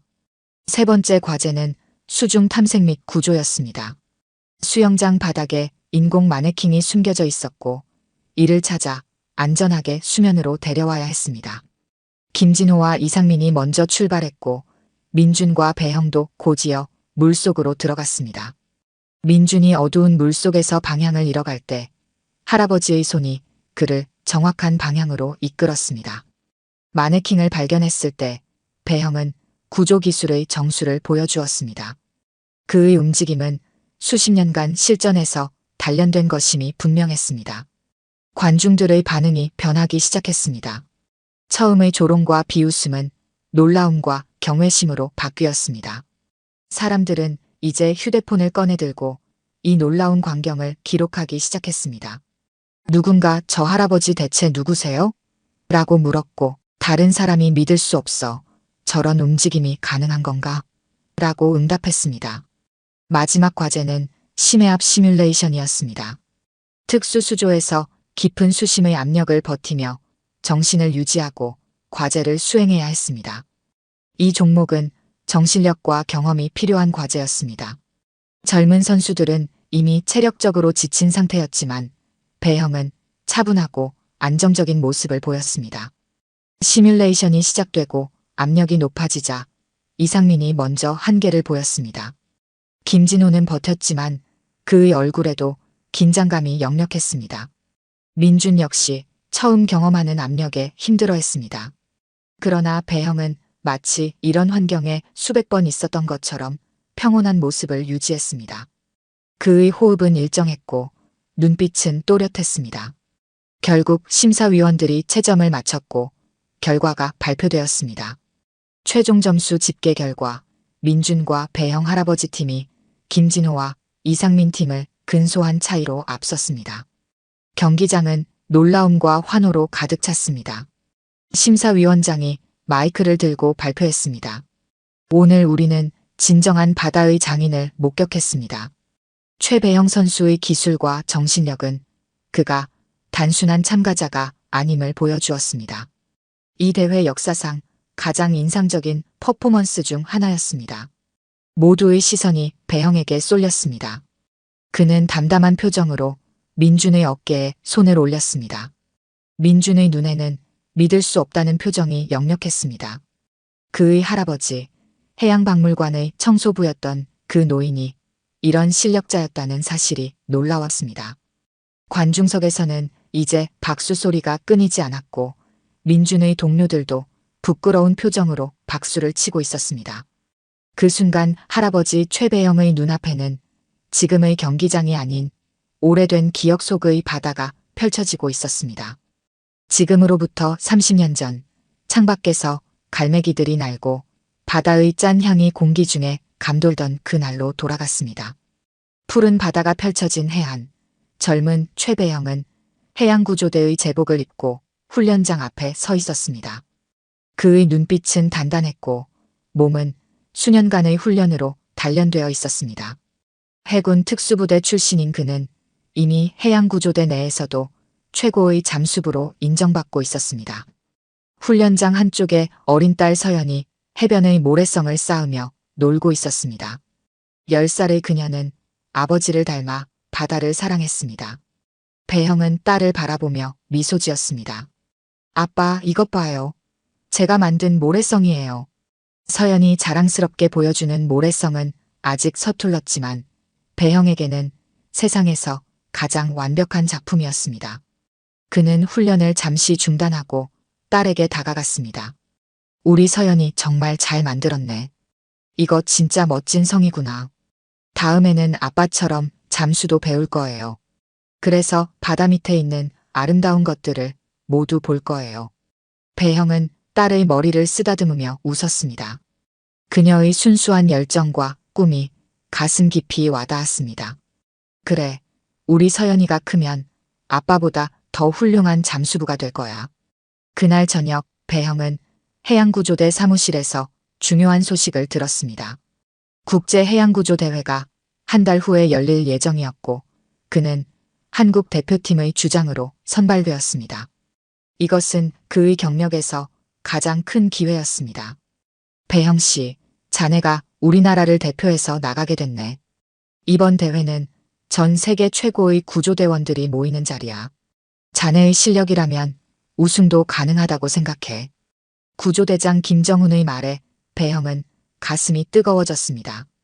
오랫동안 꿈꿔왔던 순간이었습니다. 그날 밤 그는 기쁜 마음으로 집으로 돌아와 가족에게 이 소식을 전했습니다. 아내 미경은 걱정스러운 표정이었지만 진심으로 축하해 주었습니다. 서연은 아버지의 소식에 기뻐 뛰어올랐습니다. 아빠가 세계 챔피언이 되는 거예요? 와, 정말 멋져요. 아직 그런 건 아니지만 열심히 해볼게. 이번에 좋은 성적을 내면 우리 가족 모두에게 좋은 기회가 될 거야. 배형의 말처럼 이 대회는 단순한 경쟁이 아니었습니다. 우승하면 국제적인 인정을 받게 되고 더 나은 직책과 보수를 받을 수 있었습니다. 지금까지 가족을 위해 위험한 임무를 수행하며 살아온 그에게는 미래를 위한 중요한 전환점이었습니다. 훈련은 매일 계속되었고 배형은 자신의 한계를 넘어서기 위해 노력했습니다. 하루는 훈련을 마치고 돌아오는 길에 서연이 학교 앞에서 기다리고 있었습니다. 아빠, 저도 바다에서 훈련하는 아빠 보고 싶어요. 주말에 같이 가면 안 돼요? 배형은 딸의 요청을 거절할 수 없었습니다. 주말에 간단한 훈련이 있을 예정이었고 그는 딸에게 약속했습니다. 그래, 이번 주말에 아빠가 특별히 데려갈게. 하지만 멀리서 구경만 하는 거야, 알았지? 서연은 기쁨에 찬 표정으로 고개를 끄덕였습니다. 그녀에게 아버지는 영웅이었고 그가 바다에서 하는 일은 마법과도 같았습니다. 그렇게 주말이 되었고 배형은 서연을 훈련장으로 데려갔습니다. 평온한 바다였지만 구조대원들은 항상 최악의 상황을 가정하고 훈련했습니다. 배형은 수중 구조 시뮬레이션을 보여주기로 했습니다. 서연아, 아빠가 저기 들어가서 구조 훈련을 할 거야. 너는 여기서 안전하게 지켜보고 있어. 서연은 해안가 벤치에 앉아 흥분된 표정으로 고개를 끄덕였습니다. 그녀의 눈에는 자랑스러움과 존경심이 가득했습니다. 배형은 잠수 장비를 착용하고 바다로 들어갔습니다. 수중에서의 그의 움직임은 마치 물과 하나가 된 듯 자연스럽고 능숙했습니다. 가상의 조난자를 구조하는 과정을 완벽하게 수행했고 다른 대원들도 그의 실력에 감탄했습니다. 훈련을 마치고 수면 위로 올라왔을 때 서연은 벤치에서 일어나 환하게 웃으며 손을 흔들었습니다. 배형은 딸에게 손을 흔들어 답했습니다. 그 순간 그는 이 모든 노력이 결국 딸과 가족을 위한 것임을 다시 한번 깨달았습니다. 그날 저녁 집으로 돌아가는 길에 서연은 아버지의 손을 꼭 잡고 걸었습니다. 아빠, 나중에 저도 아빠처럼 될 거예요. 사람들을 구하는 영웅이 될 거예요. 배형은 딸의 말에 가슴이 따뜻해졌습니다. 그는 딸의 손을 더 꼭 잡았습니다. 우리 서연이는 무엇이든 될 수 있어. 아빠는 내가 하는 모든 일을 응원할 거야. 그렇게 시간은 흘러 대회 전날이 되었습니다. 배형은 마지막 훈련을 위해 준비하고 있었습니다. 서연은 학교가 끝난 후 아버지를 만나러 구조대 기지로 왔습니다. 아빠, 내일 대회죠? 꼭 이겨야 해요. 배형은 미소를 지으며 고개를 끄덕였습니다. 그때 동료 구조대원이 다가왔습니다. 배형 씨, 오늘 마지막 야간 훈련이 있습니다. 출항 준비 중이니 곧 나오세요. 배형은 고개를 끄덕인 후 서연을 바라보았습니다. 그녀를 집에 데려다 줄 시간이 없었습니다. 서연아, 아빠가 마지막 훈련이 있어. 집에 가서 엄마를 기다려야 할 것 같아. 서연의 눈에 실망감이 어렸지만 그녀는 이내 웃음을 지었습니다. 괜찮아요, 아빠. 저는 여기서 아빠가 나가는 것만 보고 갈게요. 내일 꼭 이기세요. 배형은 딸의 이마에 키스하고 훈련을 위해 준비했습니다. 그는 딸이 안전하게 집으로 돌아갈 것이라 생각했습니다. 하지만 운명은 잔인한 방향으로 흘러갔습니다. 그날 밤 해양구조대는 마지막 훈련을 위해 바다로 나갔습니다. 날씨는 출발 당시만 해도 맑고 잔잔했습니다. 배형은 최상의 컨디션으로 내일의 국제대회를 앞두고 마지막 점검에 임했습니다. 그러나 갑자기 바다의 조건이 변했습니다. 일기예보에 없던 저기압이 급격히 발달하며 폭풍이 해안을 덮쳤습니다. 구조대의 훈련 보트는 높은 파도에 흔들리기 시작했고 구조대장 김정우는 즉시 귀환 명령을 내렸습니다. 구조대원들이 서둘러 장비를 챙기고 있을 때 배형의 눈에 멀리서 표류하는 작은 보트가 보였습니다. 처음에는 눈을 의심했지만 파도 사이로 간간히 보이는 형체는 분명 작은 보트였고 그 위에는 작은 인형이 있었습니다. 배형은 심장이 멎는 듯한 충격을 느꼈습니다. 그 작은 실루엣은 서연이었습니다. 어찌된 일인지 그녀는 집으로 돌아가지 않고 아버지의 훈련을 지켜보기 위해 작은 보트를 타고 나온 것이었습니다. 아마도 아버지에게 깜짝 놀라움을 주려 했던 것 같았습니다. 그러나 갑작스러운 폭풍에 보트가 통제를 벗어나 바다로 떠내려간 상황이었습니다. 배형은 즉시 구조대장에게 상황을 알렸습니다. 딸이 위험한 상황에 처했으니 구조해야 한다고 외쳤습니다. 그러나 폭풍은 점점 심해지고 있었고 시야는 악화되었습니다. 구조대장은 모두의 안전을 위해 즉각적인 귀환을 고집했습니다. 하지만 배형은 들을 생각이 없었습니다. 그는 잠수 장비를 갖추고 바다로 뛰어들었습니다. 파도와 싸우며 서연이 있는 방향으로 헤엄쳤습니다. 물은 차갑고 거칠었으며 파도는 그를 계속해서 밀어내려 했습니다. 그러나 배형의 의지는 그 어떤 파도보다 강했습니다. 그는 딸을 향해 계속 나아갔습니다. 마침내 보트에 도달했을 때 서연은 공포에 질려 있었습니다. 배형은 딸을 향해 손을 뻗었고 서연도 아버지를 향해 손을 뻗었습니다. 그들의 손가락이 거의 닿을 듯 했습니다. 그러나 그 순간 거대한 파도가 보트를 덮쳤습니다. 보트는 뒤집혔고 서연은 검은 바닷속으로 사라졌습니다. 배형은 필사적으로 딸을 찾아 물속을 헤엄쳤습니다. 그는 바다의 어둠 속에서 서연을 찾기 위해 모든 훈련과 경험을 동원했습니다. 그러나 폭풍우 치는 바다는 그의 노력을 비웃듯 더욱 거세졌습니다. 시간이 지날수록 희망은 점점 희미해졌습니다. 결국 배형 자신도 체력의 한계에 다다랐습니다. 의식이 희미해지기 시작할 때 그는 구조대의 다른 대원들에게 발견되었습니다. 그들은 위험을 무릅쓰고 배형을 구하러 나온 것이었습니다. 배형은 의식을 잃기 직전까지 딸의 이름을 부르며 저항했습니다. 그러나 그의 동료들은 그를 강제로 구조보트로 끌어올렸습니다. 해안으로 돌아온 배형은 즉시 응급처치를 받았습니다. 그의 몸은 차갑고 약했지만 그의 마음은 딸을 찾아야 한다는 일념으로 불타올랐습니다. 그는 의료진을 밀치고 일어서려 했습니다. 그러나 그의 몸은 말을 듣지 않았고 탈진 상태에서 그는 다시 쓰러졌습니다. 그날 밤부터 대대적인 수색 작업이 시작되었습니다.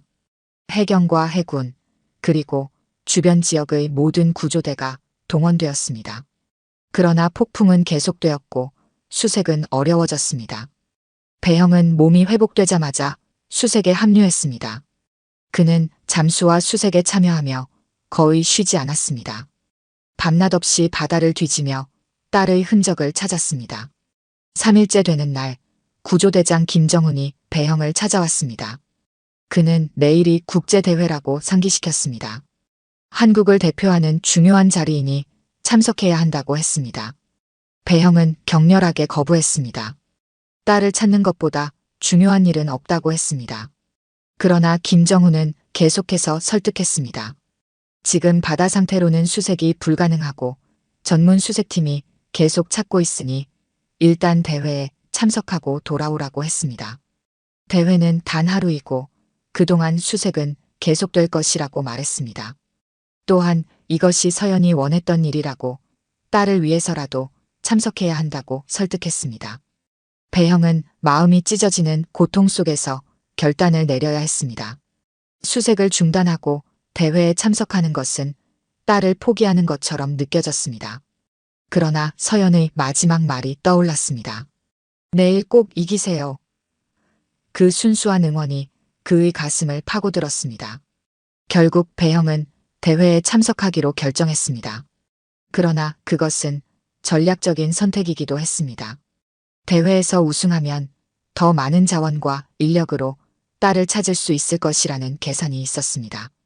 그는 가슴에 철저히 딸을 찾겠다는 다짐을 새기고 대회장으로 향했습니다. 대회 당일 배형은 모든 감정을 억누르고 경기에 임했습니다. 그의 몸은 피로했지만 정신은 어느 때보다 명확했습니다. 그는 모든 종목에서 완벽한 기량을 선보였습니다. 그의 집중력과 기술은 다른 참가자들을 압도했습니다. 마치 인간의 한계를 넘어선 듯한 퍼포먼스였습니다.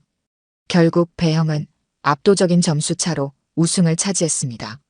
시상식에서 금메달을 목에 걸 때 그의 눈에는 눈물이 고였습니다. 그것은 기쁨의 눈물이 아니었습니다. 승리의 순간에도 그의 마음은 오직 서연에게 가 있었습니다. 시상식이 끝나자마자 배형은 곧바로 한국으로 돌아왔습니다.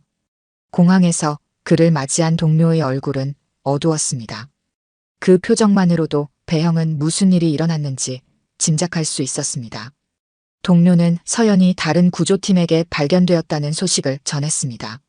배형의 가슴에 희망이 피어올랐지만 그것은 곧 산산조각 났습니다. 서연은 살아있지 않았습니다. 그녀의 작은 몸은 폭풍이 지나간 후 해안가에서 발견되었다고 했습니다. 배형은 그 자리에 무릎을 꿇었습니다. 모든 소리가 멀어지고 세상이 무너지는 듯 했습니다. 그는 자신이 딸을 구하지 못했다는 죄책감에 시달렸습니다. 더욱 괴로운 것은 딸을 찾는 중요한 시간의 대회에 참석했다는 사실이었습니다. 그 선택이 결과를 바꾸지는 못했겠지만 배형은 자신을 용서할 수 없었습니다. 그러나 그날 동료가 전한 소식은 사실이 아니었습니다. 나중에 배형은 서연의 시신이 발견되지 않았다는 것을 알게 되었습니다. 처음의 보고는 오해에서 비롯된 것이었습니다. 희망이 다시 피어올랐지만 동시에 불확실성의 고통도 커졌습니다. 배형은 몇 달 동안 계속해서 서연을 찾았습니다. 그는 해안가를 따라 하루하루를 보냈고 직접 잠수하여 바다 밑을 수색했습니다. 그러나 딸의 흔적은 찾을 수 없었습니다. 점차 시간이 흐르면서 주변 사람들은 서연이 바다에 영원히 잠들었다고 믿기 시작했습니다. 배형의 삶은 완전히 변해버렸습니다. 그는 더 이상 바다를 사랑하지 않았고 잠수를 하지 않았습니다. 구조대를 떠났고 금메달과 모든 영광을 뒤로 했습니다. 모든 것이 의미 없게 느껴졌습니다. 그의 아내 미경도 슬픔을 이기지 못하고 그를 떠났습니다. 배형은 혼자 남겨졌습니다. 세월이 흘러 배형은 점점 늙어갔습니다. 그는 해양박물관에서 청소부로 일하기 시작했습니다. 바다와 관련된 곳에서 일하는 것만이 딸과의 연결고리를 유지하는 방법이라고 생각했습니다. 그곳에서 그는 아들 민호의 아들인 민준을 만나게 되었고 손자를 돌보기 시작했습니다. 민준은 할아버지의 과거를 모르는 채 함께 살았습니다. 대회장은 아직 흥분으로 가득 차 있었습니다.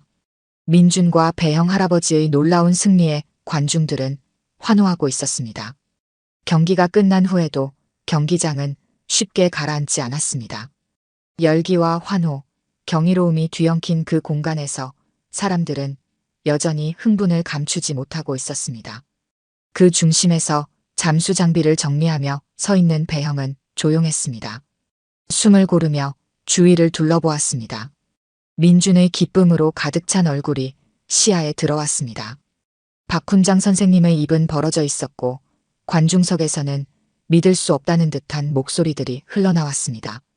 그때였습니다. 계단 아래로 급히 내려오는 한 여성의 모습이 눈에 들어왔습니다. 푸른색 재킷을 입고 목에는 기자증을 걸고 있었습니다. 그녀의 표정에는 흥분과 호기심이 교차하고 있었습니다. 최한나 기자였습니다. 그녀는 해양환경 전문 기자로 이번 대회를 취재하고 있었습니다. 최한나는 배형 앞에 서서 정중히 인사했습니다. 그녀는 오늘의 경기가 감동적이었으며 많은 사람들이 이 경기와 배형의 이야기를 궁금해할 것이라고 말했습니다. 짧은 인터뷰를 요청했습니다. 배형은 잠시 망설였습니다. 자신의 이야기가 이 많은 사람들 앞에서 공개될 준비가 되어 있을까 하는 의구심이 들었습니다.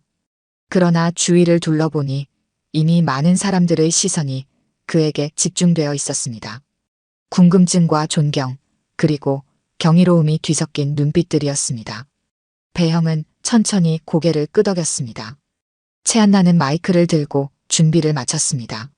사람들은 하나둘씩 할아버지의 이야기를 들으려고 경기장 중앙으로 모여들기 시작했습니다. 순간 주변은 숨죽인 듯 조용해졌습니다. 기자는 첫 질문을 던졌습니다.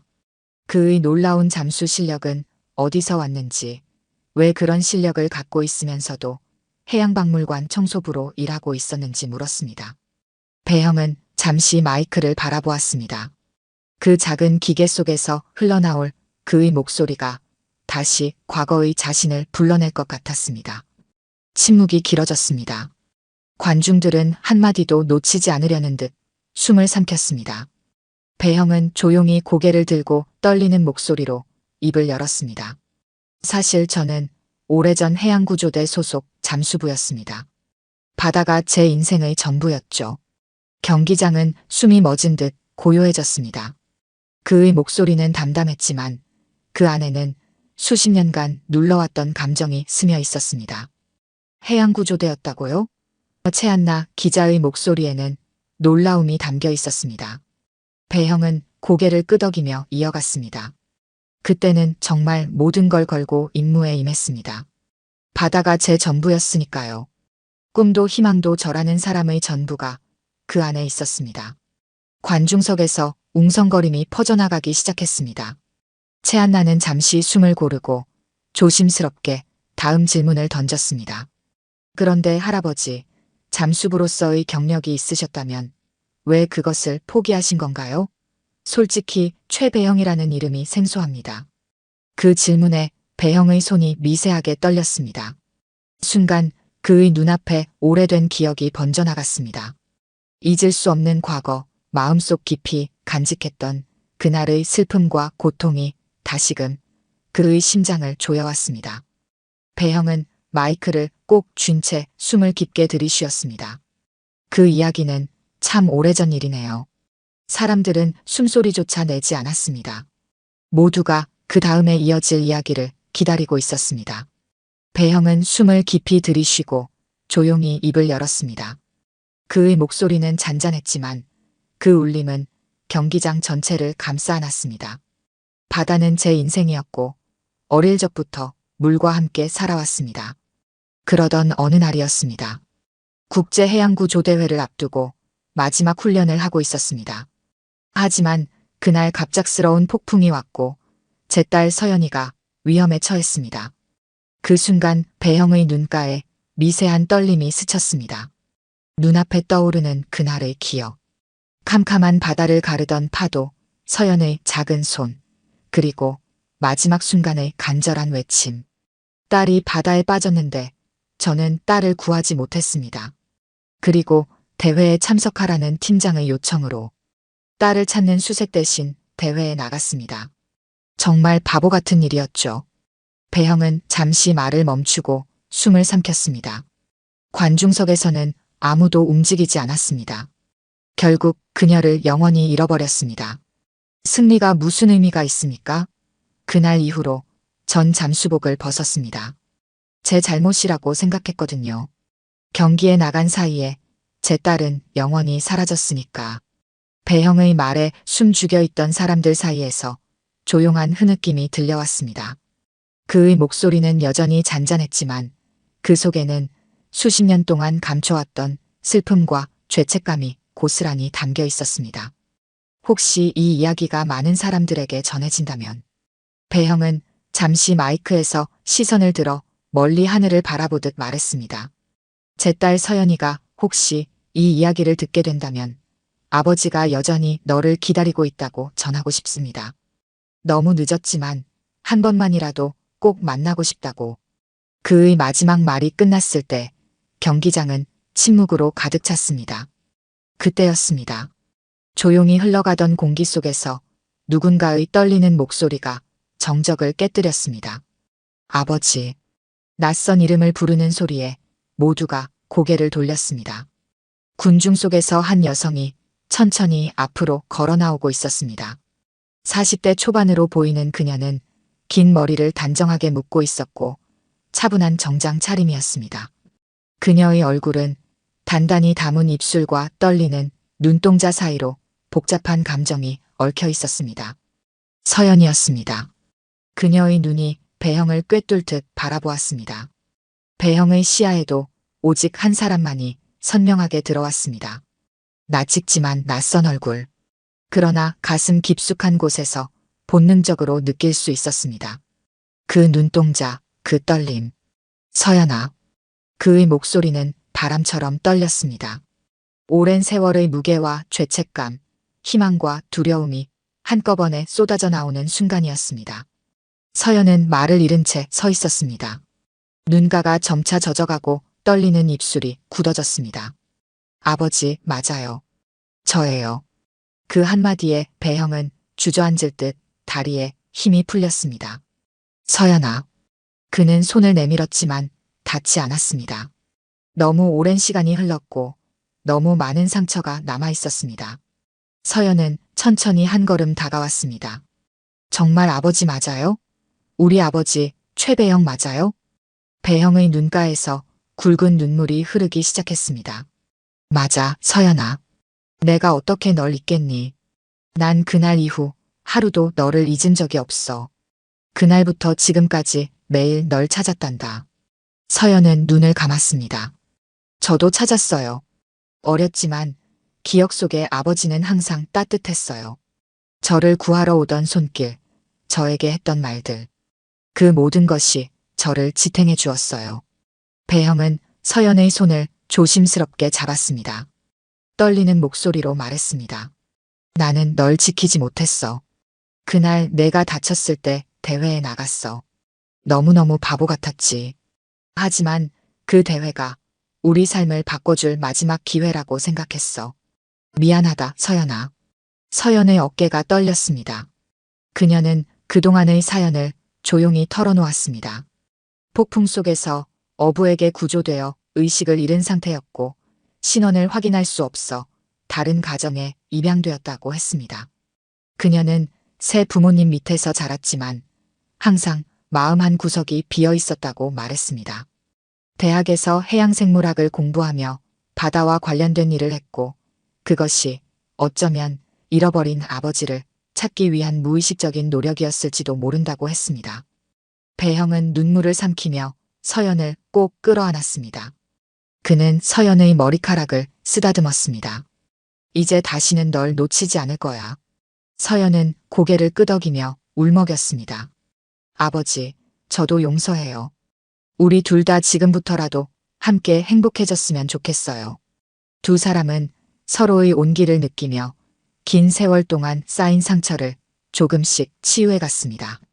주변에서 지켜보던 사람들은 모두 숨을 죽였습니다. 어떤 말도 필요 없는 그저 가슴 깊은 곳에서 울러나는 감동이 경기장을 가득 채웠습니다. 배형과 서연의 재회는 잃어버린 시간마저도 치유할 만큼 뜨거운 감정과 진심이 깃든 순간이었습니다. 그러나 그 고요함은 오래가지 않았습니다. 먼저 한 명이 천천히 박수를 치기 시작했습니다. 그리고 또 한 사람이 박수를 쳤습니다. 경기장은 점차 따뜻한 박수 소리로 가득 채워졌습니다. 처음엔 한 명, 두 명의 박수 소리가 퍼지더니 이내 경기장을 가득 메운 모든 관객이 자리에서 일어나 손을 치기 시작했습니다. 채안나 기자가 눈물을 훔치며 중얼거렸습니다. 이건 그 어떤 승리보다 값진 순간이야. 박훈장 선생님 역시 묵묵히 고개를 끄덕이며 박수를 보탰습니다. 그의 눈에도 작은 물기가 맺혀 있었습니다. 민준도 울컥한 마음을 숨기지 못하고 박수를 치며 소리쳤습니다.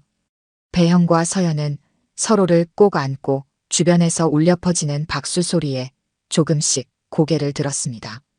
배형이 서연의 뺨을 부드럽게 쓰다듬으며 속삭였습니다. 이렇게 많은 사람들이 축하해 주는구나. 내가 다시 나를 찾아와 줬기 때문이야. 고맙다, 서연아. 서연도 흐르는 눈물을 닦으며 고개를 끄덕였습니다. 아버지와 함께라서 정말 행복해요.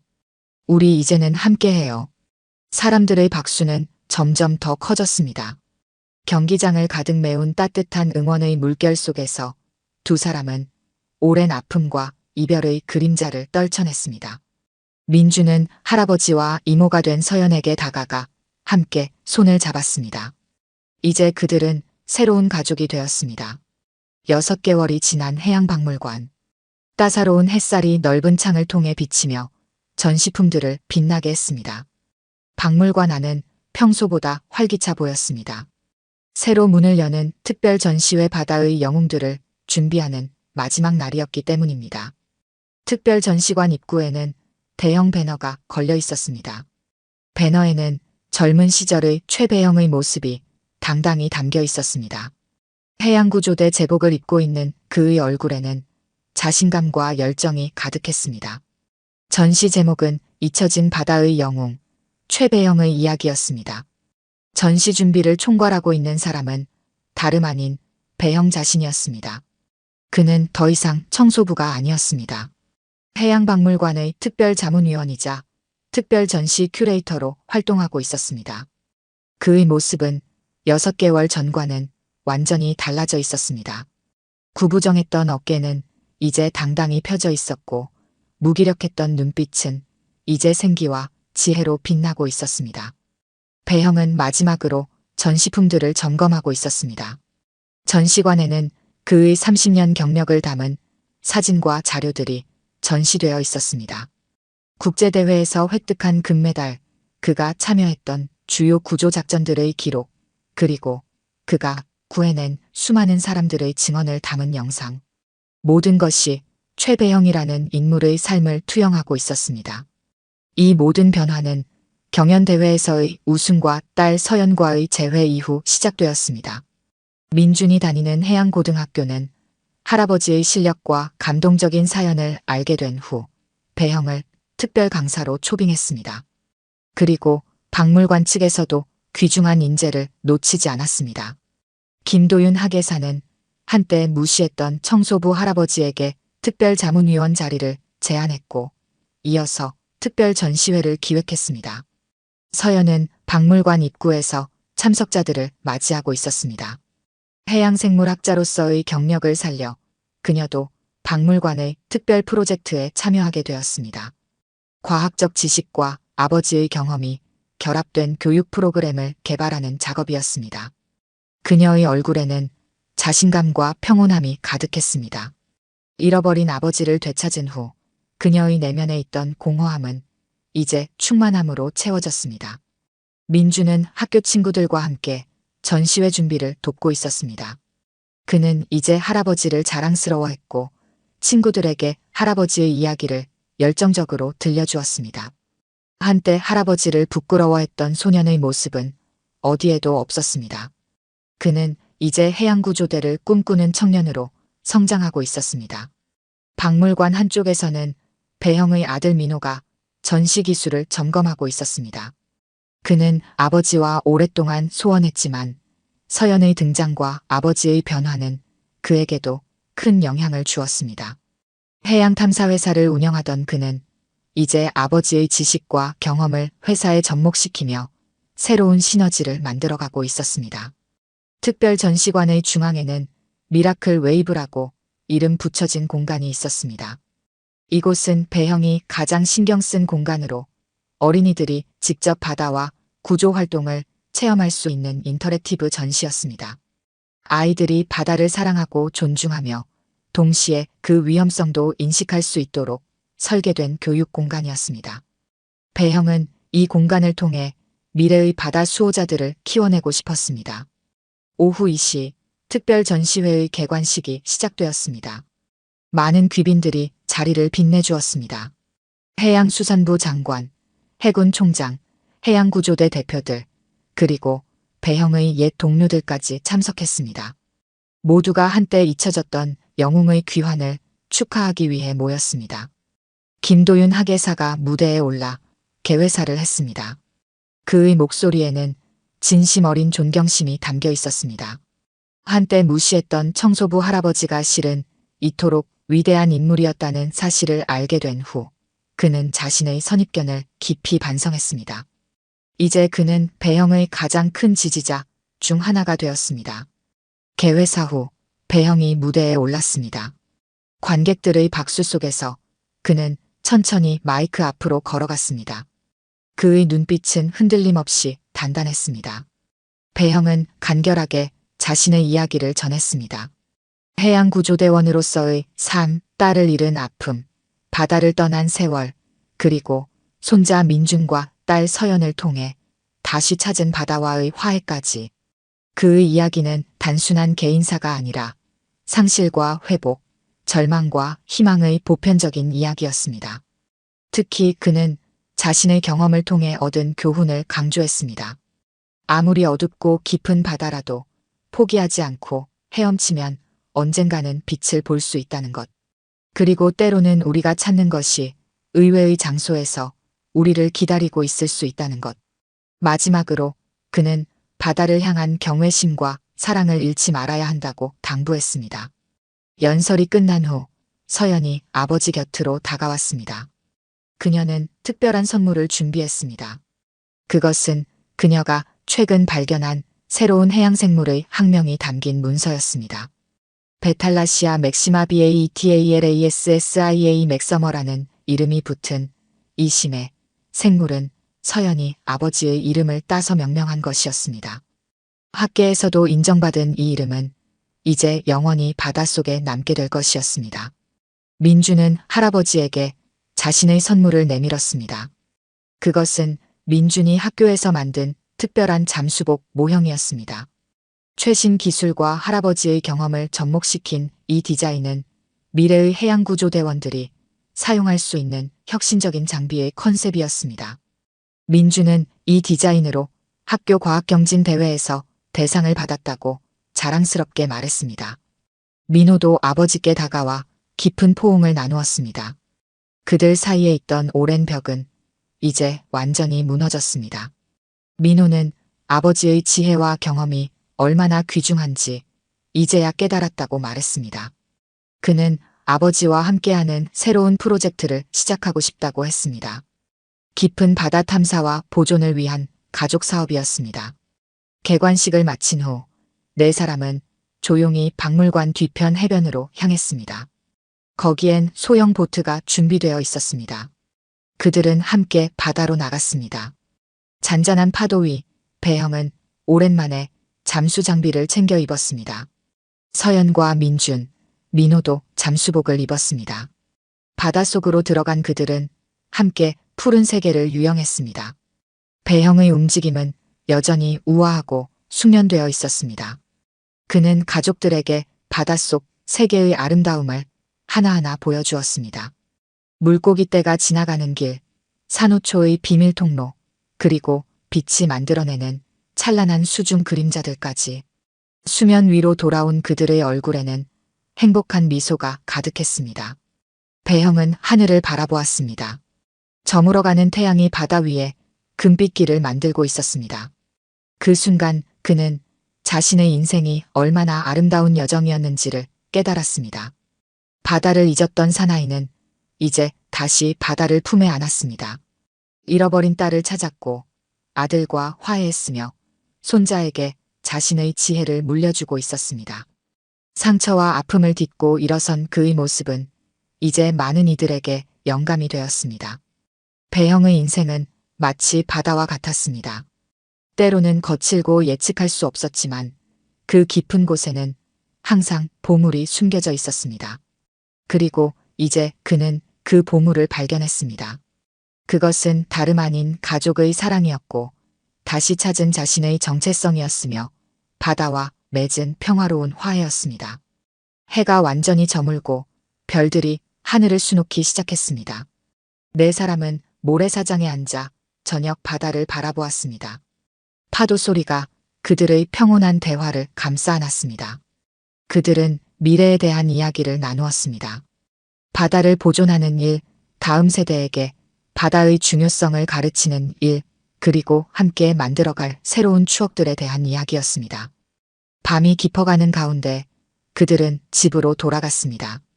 배형은 마지막으로 바다를 돌아보았습니다.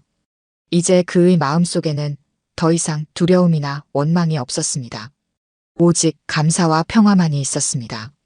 바다는 그에게서 가장 소중한 것을 빼앗았지만 결국에는 그것을 돌려주었습니다. 그리고 그 과정에서 그는 더 깊고 단단한 사람이 되었습니다. 배형 할아버지의 이야기는 단순한 개인의 서사를 넘어 우리 모두가 가지고 있는 상실과 회복의 보편적 여정을 보여주는 것이었습니다. 우리 삶의 바다가 아무리 거칠고 두려울지라도 포기하지 않고 앞으로 나아간다면 언젠가는 평온한 항구에 도착할 수 있다는 희망의 메시지였습니다. 오늘 들려드린 이야기가 여러분의 마음에 작은 울림이 되었기를 바랍니다. 아까 깜빡하신 분들이 계셨다면 좋아요와 구독 부탁드려요. 다음 사연을 들려드리는데 큰 힘이 된답니다. 그리고 여러분의 이야기도 댓글로 들려주세요. 다음 이야기 때 또 뵙겠습니다.